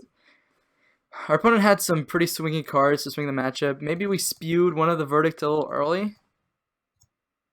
And I'm starting to really hate this basic island. I know it's not something I can't play without, but... yeah, maybe we were just supposed to aggressively search for Stony Silence in this matchup. I'm not sure. Again, we had sweepers in our opener, which is pretty good against our opponent if they don't have their grindy tools. But again, they had Antiquities War, they had Karn. It was pretty rough. Anyways, that was the second match here against Affinity. Hope you all enjoyed that. And stay tuned for the fourth match coming up in just a second. I'll see you guys soon. And we're back here for the fourth match in this Modern Competitive League with Blue-White Emeria Titan. We're 2-1 right now. We won the die roll, so I already pressed keep. But yeah, pressed to play first, but let's go ahead and keep this hand. We have a turn 2 play. We have Emeria. Let's just go ahead and get Emeria down, though. We can have this basic island here. God, I hate this basic island. I don't know what I'm going to do, but hopefully this isn't Living End. Hopefully it's like Death Shadow. Arid Mesa makes me think this might be Death Shadow. Living End. I don't know if they play Arid Mesas, but they does find them their red fetches. Yeah, Blood Crypt. Burning Inquiry. Oh. Oh no. Oh my gosh. Don't hollow on me. Don't hollow on me. Well, that was a good draw. I think I was actually supposed to shock to play Hall of Fountain there. I need to start doing that a bit more often. Alright, if we can survive till turn 6, boy, do we have something good going. Alright, they didn't find any hollow ones. Wall of Omens blocks Bloodghast. Fortunately, our opponent ripped away all of our early interaction, which is really important for this matchup. Really very important. They bend another Bloodghast. I'm sure they have another land here to get that Bloodghast. 2 of them back. So hopefully if we can find more things to gum up the ground here, we'll be in decent shape. This is another matchup where I really like Rune Halo out of the sideboard. Alright, that's all my opponent has here, so that's good. Fortunately, we don't have anything better, so... like Spreading Seas here, hold up Path to Exile. That would have been great. But at this rate, we might actually just be dead before we can get to these Sun Titans. That's what I hate about like Hollow One. It's not that like, yeah, like Burning Inquiry can make them brick. Obviously they didn't get a Hollow One out there, but it just makes any keep you have just largely irrelevant sometimes. It's just like RNG. Just randomly bin some cards out of your hand. Your hand might get better, but it might get drastically worse at no deck building. I mean, obviously there's a deck building restriction in my opponent's deck, but it almost feels free at a certain point. They just don't care if anything goes to their graveyard. So that's my frustrations with. Do they have double Flamewake Phoenix? No, they just have one. So they could delve, play Gurmag Angler. If we can find like a sweeper on this turn, we might be okay. Might buy us just enough time. Lone Missionary might also be okay. Gurmagangler, sure. That gets them Flamewick Phoenix out of the graveyard. We'll get hit for 4 this turn. Detention Sphere might also not be the worst. We'll go ahead and block the Bloodghast. It could bolt the Wall of Omens. That does get in more damage next turn. Yeah. Well, that's a sweeper.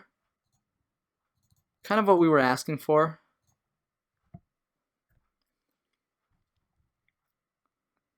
See if it's enough to buy us some time here. Alright, I'm going to just hardcast the Flamewick Phoenix. That might just be enough time to play out this Sun Titan next turn. And Path to Exile as well. Great. Field of Ruin, not great. We don't want to give them a land drop, because that would give them Bloodghasts. Although, I guess I should have played it anyways, because we can always just play out this basic island. Because if they just hit a natural land drop, then we also have this. We might just be forced to Path to Exile here. Yeah, I think I'm forced to Path to Exile here, which is awkward because then I would have wanted to play this Field of Ruin. This puts me a turn away from Emeria if the game is going to get there. Yep. Fortunately, nothing I could really do about that, but Sun Titans do gum up the board against these guys pretty well. So getting hit for 2 in the air rather than a bunch of damage in the air is quite relevant. That's a Verdict. I could do that right now. I don't think I want to, though. I think just getting Sun Titan down is better. Get back Wall of Omens as it blocks better. And these Sun Titans actually close out the game fairly well against a deck that can't really block. So this could be a position where my opponent just has to start sticking with Faithless Looting. Hopefully they're not sitting on like triple Lightning Bolt. They could be sitting on like Collective Brutalities. Could be sitting on more Flamewake Phoenixes.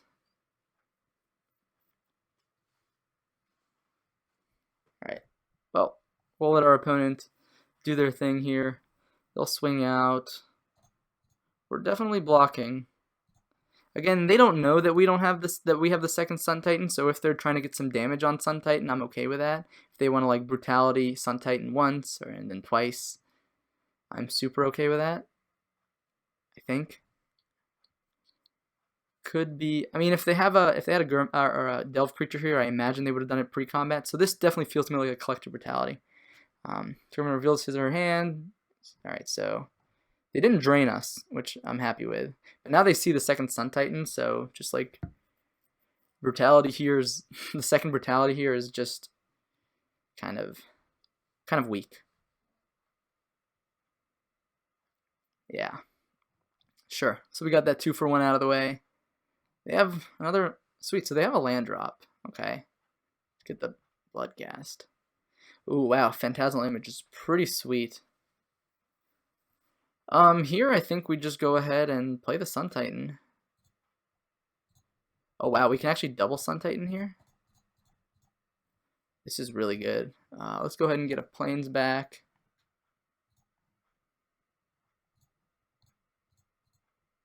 Phantasmal Image doing work here. And this is actually lethal. Next turn. Crucible, not quite the Crucible matchup, but again, we can block. They have to attack with Phoenix. I think they need to dig for something with Faithless Looting here, unless they just found it. Sure. Maybe their out is us not knowing that they can't block. Okay, so I'm going to hold off on this Detention Sphere. I'm just going to swing for lethal and see what happens. Unfortunately, we don't have any targets in our graveyard. And our opponent is down. Sun Titan's doing work in this matchup. Sweet. So we drew the sweeper exactly when we wanted to draw the sweeper, and we got there. So I really like Settle in this matchup. Rune Halo is fantastic. Extra Lone Missionary to kind of save some life is also good. Damping Sphere, not the best in this matchup. Disdainful Stroke hits Hollow One, Gurmag Anglers. We can consider it, but I'm not sure. Definitely don't want negates. Sorcerer Spyglass hits Flamewake Phoenix. That's so narrow, I don't think we want that. So in this matchup, definitely want to cut the Crucible. Not a Crucible matchup whatsoever. Gideon is a little bit weak, especially if they go super wide. So I'm going to cut one Gideon. Phantasmal Image, they have Brutalities, they have Bolts. They're not really cutting those, so I'm going to go ahead and cut that. Don't think I want Disdainful Stroke for this matchup. It just is too slow, it's too mana intensive. I need to interact with the board as favorably as possible. So Lone Missionary. Halos are coming in. I probably want to cut like one Spreading Seas. Maybe I want to cut both Spreading Seas. Get Gideon back in here. He does save us some life, buy us some time. Yeah. I think I like this configuration. As we can see, Sun Titan was really important in that game there. It's just like once you get it down, it just seems like the game's over. Well, we have Path. We have a lot of good stuff going on here. So I'm going to keep it. Thoughtseize. Okay. We have things to do throughout the game here, right? We have throughout the next few turns. If they want to rip Path, they can rip Path. We can at least Spreading Seas. We can D-Sphere on 3. If they take Path and we don't draw 1-drop, we can probably just play this Prairie Stream tapped. Although it depends. It depends what we draw. If we draw another basic, or when I say another, I mean we can get a basic with Fudge Strand. If we draw another basic, oh, they just take the Sun Titan. Whew. Interesting choice. I kind of like that. It means my opponent thinks the game might go long. If my opponent thinks the game might go long, then I think we're in a really favorable spot.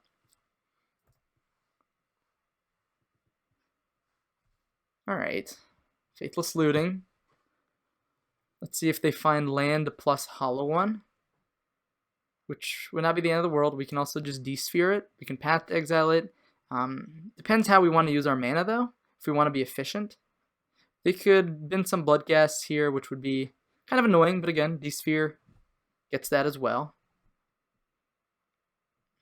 Flamewake Phoenix in the yard. Land in the yard as well means they're probably not... Oh, this is nice. I think I'm going to get a basic here. It is possible my opponent is playing Blood Moons, and just getting a basic Plains while I can seems like a good idea. Let's just go ahead and cut our opponent off of some red sources here. Red or black sources. Another Flicker Wisp. Well, not the worst thing.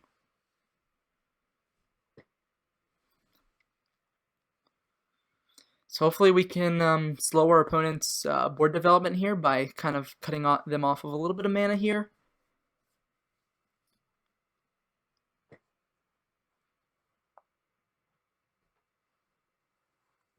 Alright, looks like black, blue.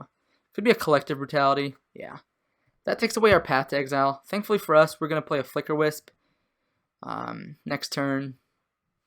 Right. They just do Duress mode? Yeah, wow. Looks like my opponent might have a really clunky hand here. They could have a 1-drop here or a Delve Creature. No Delve Creature. I'm going to shock that into play. Let's go ahead and target the Spreading Seas here. If they want to bolt my Flicker Wisp, I'm super okay with that because Flicker Wisp replaced itself already. And oddly enough, with my opponent having not like an aggressive draw, then like trading 1-for-1 is perfectly fine. Alright, that's another land. Another land towards that Sun Titan we drew last turn. Alternatively, we could just go for the Flicker Wisp beatdown plan. This is just like this is just a Faithless Looting out of the yard. Yeah, I really like it when my opponent does not have any pressure on the board and they just go for the Faithless Looting. Makes me think that they have some pretty bad cards in their hand.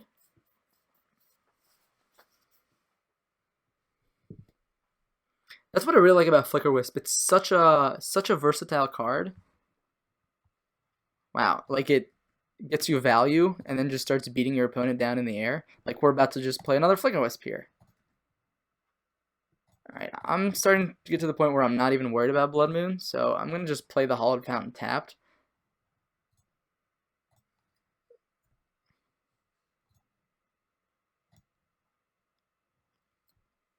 And that's our 6th land. Let's see. Opponent doesn't have anything too good out of the graveyard here.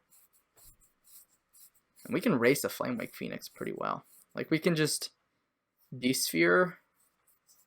They could have another Collective Brutality. That might be what they're paying for modes here. They could also just have a Delve Creature. So if they go Delve Creature, animate their 2 Flamewake Phoenixes, we could de-sphere the Phoenixes, or we could de-sphere the big creature. I think either one is like a winning line. Interesting. Lay Eye of the Void. Target creature gets -2, and I reveal hand. I got nothing to reveal here. Just got good cards. Goblin Lore. Okay.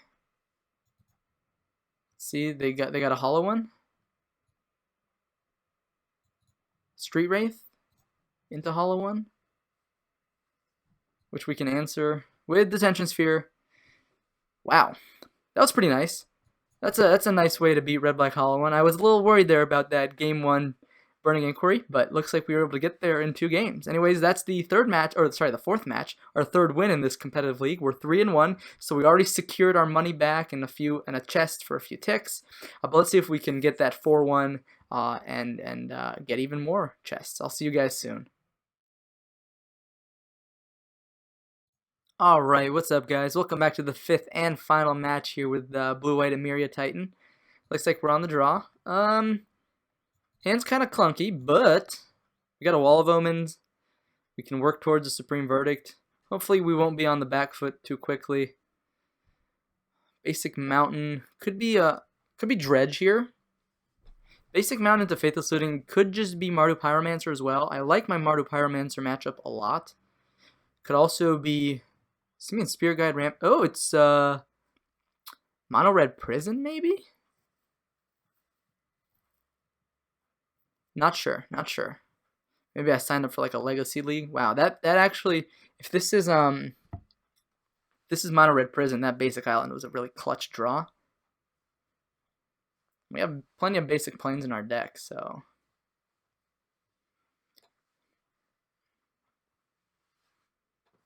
let's see. Basic Mountain Faithless Looting to me seems like a decent, and discard Ramnap Ruins to me seems like a pretty good matchup. However, you never know. You never know what's going on here. I've only discarded two mana sources, so Chalice of the Void on 1. Sure, we have what, Path to Exile in our deck? That's it. We even have this D-Sphere to clean it up if we need to. Crucible of Worlds, that's pretty nice. Just gonna go ahead and get this Wall of Omens out here. If my opponent has like a Goblin Rabble Master next turn, then we can at least block a bit of the damage, and then we can work towards a Supreme Verdict. And my opponent discarding mana sources kind of implies that they have, wow, never mind. I was going to say that kind of implies that they have gas in hand. But this is definitely a bit weird. Here we could get down Crucible. I don't think that does much for us. So let's just go ahead and Spreading Seas my opponent off of one of their mountains. Kind of dig towards Sun Titan. I guess maybe there's an argument for fetching a basic plains, playing Crucible, but my opponent could also have a Braids in their deck.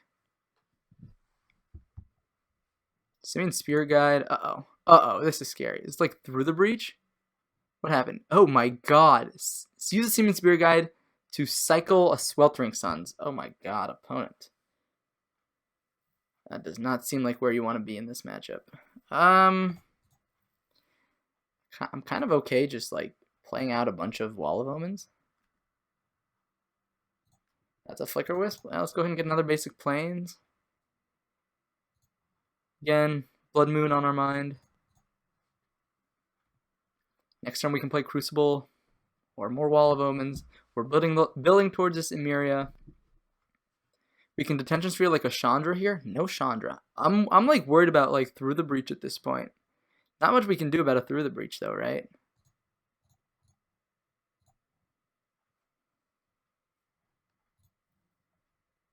I'm actually gonna go ahead and get Prairie Stream here. Play another Wall of Omens. Next turn we have Sun Titan available. Hopefully our opponent doesn't have some sort of crazy combo kill. Goblin Rabblemaster. Yep, that's kind of what I thought my opponent was doing.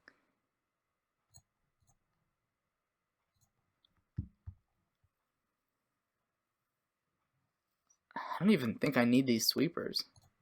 Let's go ahead and just play Sun Titan.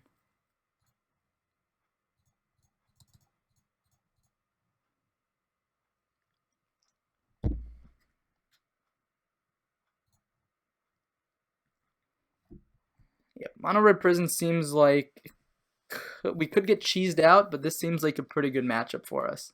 Because we're a very non-linear deck. We can't get shut off by Chalice that easily. I am still kind of scared about like Through the Breach or something. I don't know if that's reasonable. Let's just go ahead and block that way. So get an irrigated farmland here. Don't want to draw a tap land at this point in the game. Another Sun Titan, huh?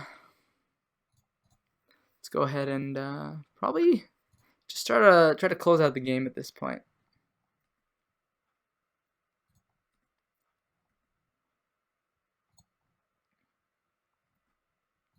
And it's probably just going to take the damage here, I imagine. They could have an Abrade. They could like cobble up a few burn spells or something.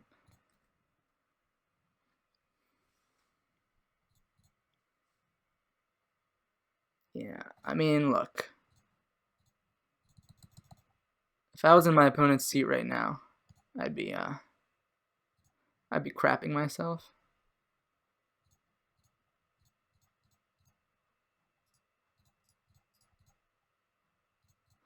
Let's just yeah, let's keep it going.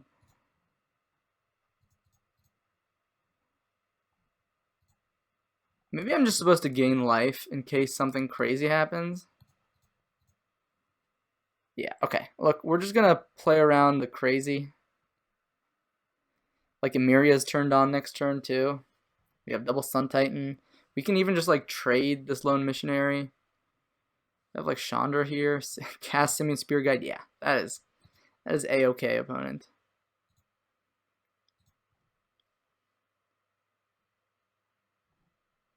Let's go ahead and block. Block.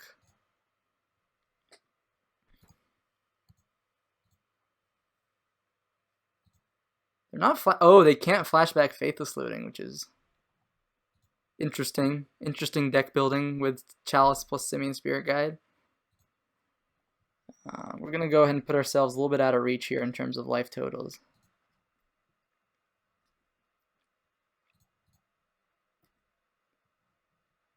Okay, so say yes. In response to that, to this guy, we'll get a Hallowed Fountain tapped. Oh, huh. Was I supposed to sequence that differently? Oh, never mind. Oh well.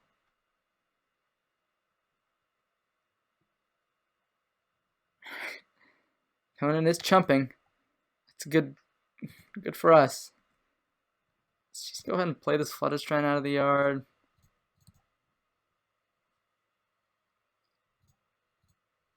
Target our we could target the Chalice, but that just lets them cast Faithless Looting.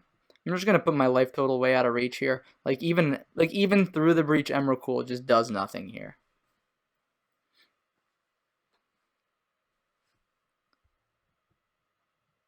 Snaring Bridge, sure. We thankfully have both Flicker Wisp and Detention Sphere for that.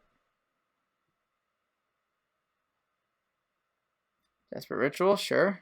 They have like a Chandra here.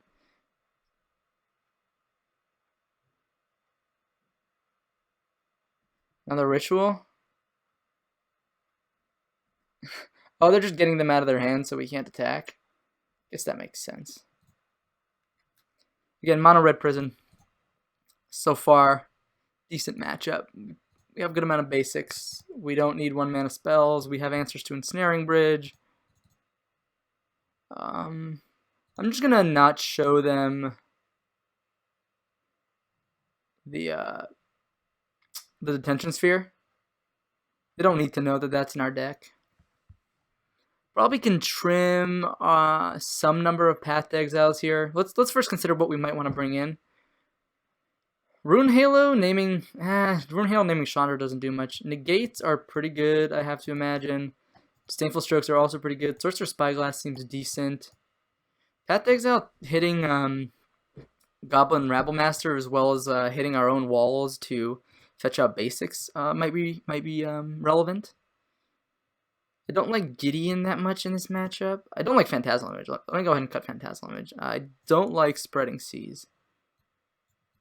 Like at all. Against the mono red deck.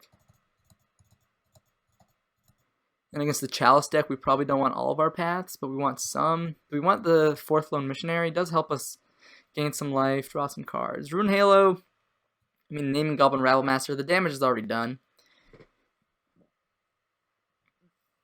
I like our sweepers. Again, against Goblin Rabblemaster, against Stormbreath Dragon. Rune Halo could name Stormbreath Dragon, that's for sure. But on the draw, this seems good enough for me.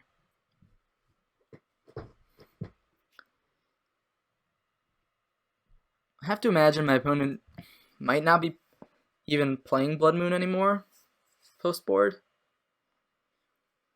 But I'm also like questioning whether they have enough things to cut to bring in such that they can cut. I guess Path to Exile also hits Hazoret, but again, 3 is fine against the Chalice deck.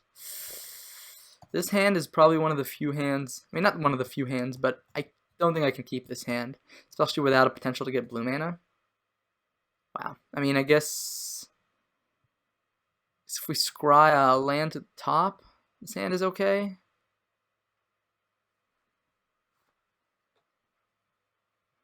If we hit like a fetch land on top, this hand could be okay. Path to Exile, definitely not. So we have a couple draws to get there.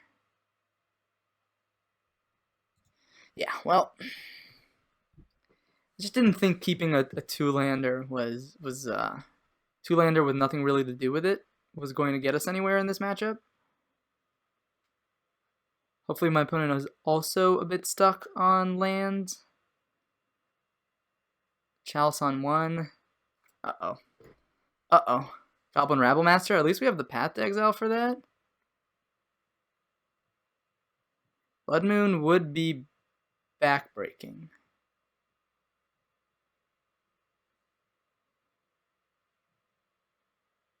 Oh my god, they could just have Chandra on turn 2. Yeah. Chalice on 2. Huh. Okay. Dang. Well, weirdly enough, Chalice on 1 might have even been better. What might have even been better here. Alright, that's a land. We'll take it.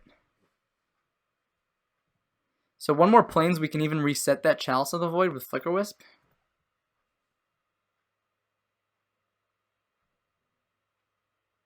And that's a land.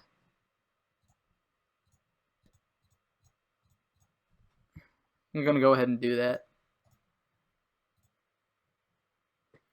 Comes back with 0 counters on it. And now we can cast our 2-drops, like Negate, like Wall of Omens, like Lone Missionary. Whoops, excuse me, guys. Alright, that's what I like. First of all, this is one of the things I like about linear decks. Playing against linear decks is that you know what you can beat pretty easily. You're not grinding, you're not thinking about all these possibilities. You're just kind of playing a fair game. And your deck does many different things for many different scenarios. My opponent's deck, for example, does not. I think here I'm going to path the Wall of Omens to make sure I hit my land drop, make sure I get a basic out of my deck. Sweet. So now we can play Gideon and hold up negate plus disdainful stroke, which means that we're in a pretty good spot. That's what that means.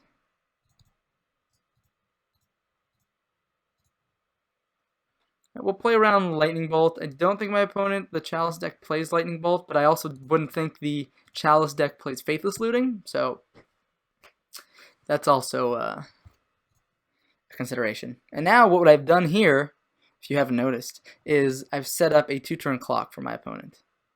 Gideon revs up. Opponent's going to take 7 here.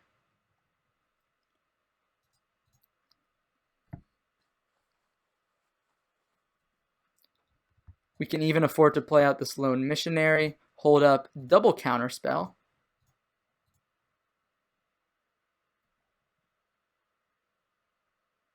And now I think our opponent has 0 outs. I guess a Rabble Master is an out. Literally just like Goblin Rabble Master.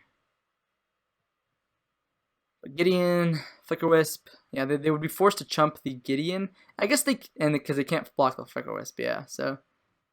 Alright. I think there's no reason not to do this. And our opponent concedes. Whew! That's a 4-1 in the books right there, and I honestly think I could have played a little bit better against Affinity. I'm not sure. I might have to go back and watch that game myself, see if I could have made any better decision points, but that's a 4-1 out of Blue-White Emeria Titan. Last time I went 3-2. This is a 4-1. We're getting better. We're improving the deck. And I think we're playing better as well, aside from that Affinity matchup. But anyways, thank you all so much for watching. That was the 5th and final match of Blue-White Emeria Titan. We finished 4-1 in this modern competitive league.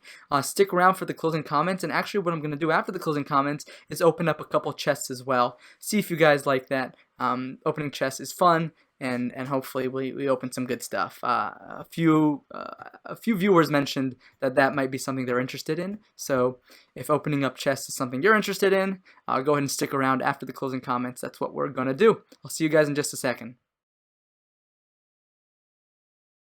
Okay, everybody, welcome back to the closing comments here with Blue-White Emeria Titan. Let's go ahead and talk about the deck, the good things, the bad things, etc., etc. So we played against a graveyard-based strategy game 1, but the thing with that graveyard-based strategy, it uses like that new Stitcher card from M19. It uses cheap 1-mana creatures, gets Bridgevine out, Bridge from Below, Greater Gargadon, Gravecrawler. The deck was actually really sweet. And it actually beat us in one of the games, right? We won 2-1. But the thing with those kind of graveyard decks is why I prefer those matchups versus, say, Dredge or Living End, is because Dredge has inevitability with Conflagrate. Living End sweeps the board and resets the board and applies a bunch of pressure very quickly.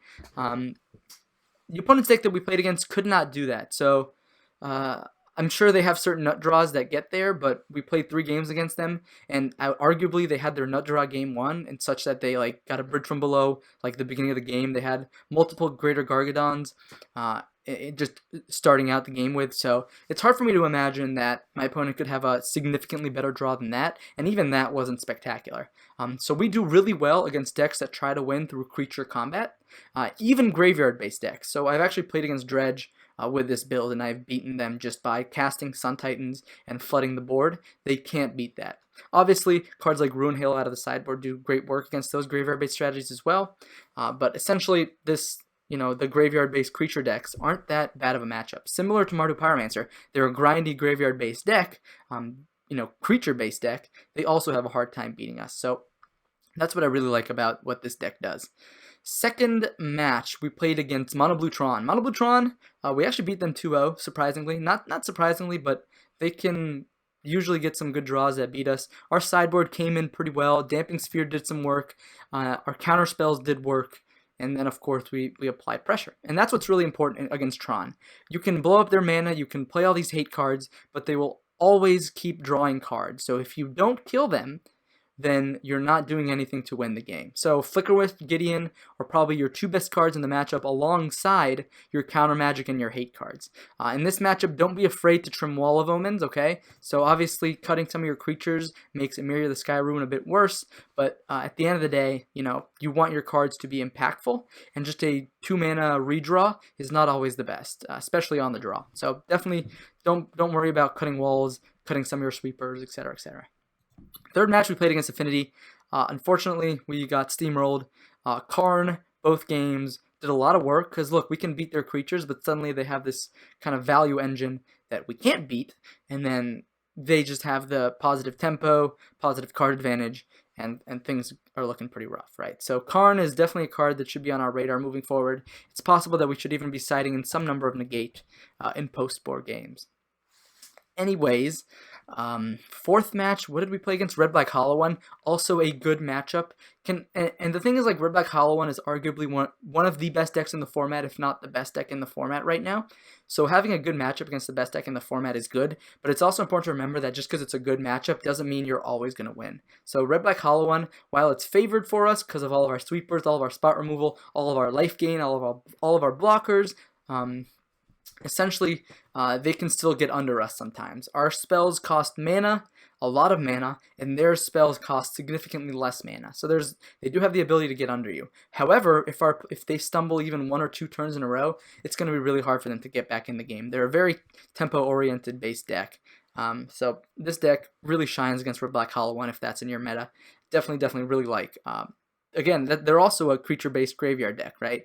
They do have bolts and collective brutalities to push through, kind of inevitability similar to Dredge, but I do think that we have a lot more relevant interaction against Red Black Hollow One than we do against Dredge. And then let's go ahead and talk about that last match against Mono Red Prison. This deck has a pretty good Mono Red Prison matchup. We don't have difficult mana constraints. If we can dodge like a turn 1, turn 2 Blood Moon, we should be in a pretty good spot. As you saw, Chalice of the Void wasn't that good against us. There's a lot of things we were doing with our deck that our opponent just couldn't interact with.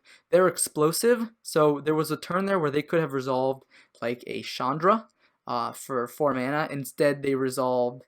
God, I can't even remember. That's how bad it was, right? It was just like not a good card, whatever it was. Whatever they paid 4 mana for, well, it was just not that great. So, Chalice of the Void, right? Chalice on 2, which is a card arguably that shouldn't even be in their deck anymore, especially because they saw Flicker Wisp. Flicker Wisp is just so good against Chalice of the Void. And then obviously our Path to Exiles aren't even that good in that matchup. But obviously Chalice of the Void on 2 did do some work. Thankfully we drew the lands in the end. We blinked the Chalice, reset it. Suddenly our whole hand got unlocked. We were able to draw some more lands. Our opponent used up all their resources to do that off of 1 mana, and that just didn't get there. Anyways, I'm really happy with the sideboard as well. Honestly, I don't think I'd change anything going forward. This sideboard to me feels perfect. It would be nice to have some graveyard hate, but I don't think we actually need graveyard hate in our deck. I mean, we can grind graveyard decks out just reasonably well. Damping Sphere hits Storm, so that's also, again, Storm is a graveyard-based deck that doesn't rely on creatures, so Damping Sphere at least hits them, and we have some counter magic as well. So overall, I'm pretty in love with this deck, to be honest with you. I think it's doing everything you want to be doing in Modern as a Modern control deck. You have fast clocks in the form of Flicker Wisp and Sun Titan. Getting into the trials, you have inevitability in the Mirror of the Sky Ruin against fair decks. And then you're also just got this mana denial plan against Tron. And in general, I actually prefer this build over traditional blue-white control or Miracles. To me, Miracles has some pretty lopsided matchups. It's also going to be pretty rough against opposing control decks. You have just a lot of stuff you're doing in the control mirrors that aren't relevant. This deck has very relevant cards for the control mirror, which I really enjoy. And I'm sure you can configure Miracles to beat the control mirror, but you might lose significant points somewhere else. Whereas this deck, I feel like we're great against control, we're great against aggro, we're great against mid-range, we're a little shaky against combo decks, but we have some sideboard tools for that. And then we're pretty good against big mana as well. So this does a lot of things that I want out of a blue-white control deck in Modern. Anyways, hope you all enjoyed that. That was the closing comments. And stick around. I'm going to open maybe 2 or 3 chests in just a few seconds. See you guys soon. Alright, here we go. We're gonna open up a couple chests here. We just won 8 chests from that last Modern Competitive League. I have 12 chests total over here. Obviously, sometimes I do need to buy cards outside of Mana Traders, so I'm not going to open up all of these chests, but I'm going to open up a couple of them because saving up some tickets is a great way for me to continue providing you content without, digging into my wallet too often. So let's go ahead and open one of these. We'll probably open about 4 of them right now. Let's go ahead and see if we get anything good. Furyborn Hellkite. Not a great card, but it's pretty sweet. It's a mythic, right? I actually played with this card a little bit back when I was a super casual. It's a super fun card if you're just like a mono red dragons deck. Anyways, Time of Ice, pretty good card in limited, but obviously nothing too great here. Let's go ahead and open up another one. Let's see what we get. 20 play points, fantastic. That's basically 2 tickets. I'll take it. That's pretty good for me. Let's go ahead and open up the third one. Another 20 play points. I'll take it. Bonus round. I've never actually seen that card. I guess that's Battle Bond. That's the new set that came out. Until whenever a player casts an instant or sorcery spell, that player copies that and may choose new targets for that copy. That seems pretty sweet in EDH, right? Let me guys know if you've had any experience with this card. Although it's probably new, so you maybe have not. And here's the last chest. Let's go drumroll, please. Liliana, something good. Another 20 play points. All right, that's a bit disappointing. We'll open up one more, guys. I love play points, but I don't need that many, right? All right, and we're gonna end it here on Sandstep Mastodon. So we're not much of a winner here, but we got some play points. We got some fun stuff. Hopefully you enjoyed watching me crack chess because we're all a bunch of gambling addicts, and that's why we play Magic the Gathering. Anyways, thank you all so much for watching this set of videos. I really enjoyed playing with Emeria Titan. I hope you all enjoyed watching it, and stay tuned for more content coming up. Hopefully very shortly. I'll see you all soon.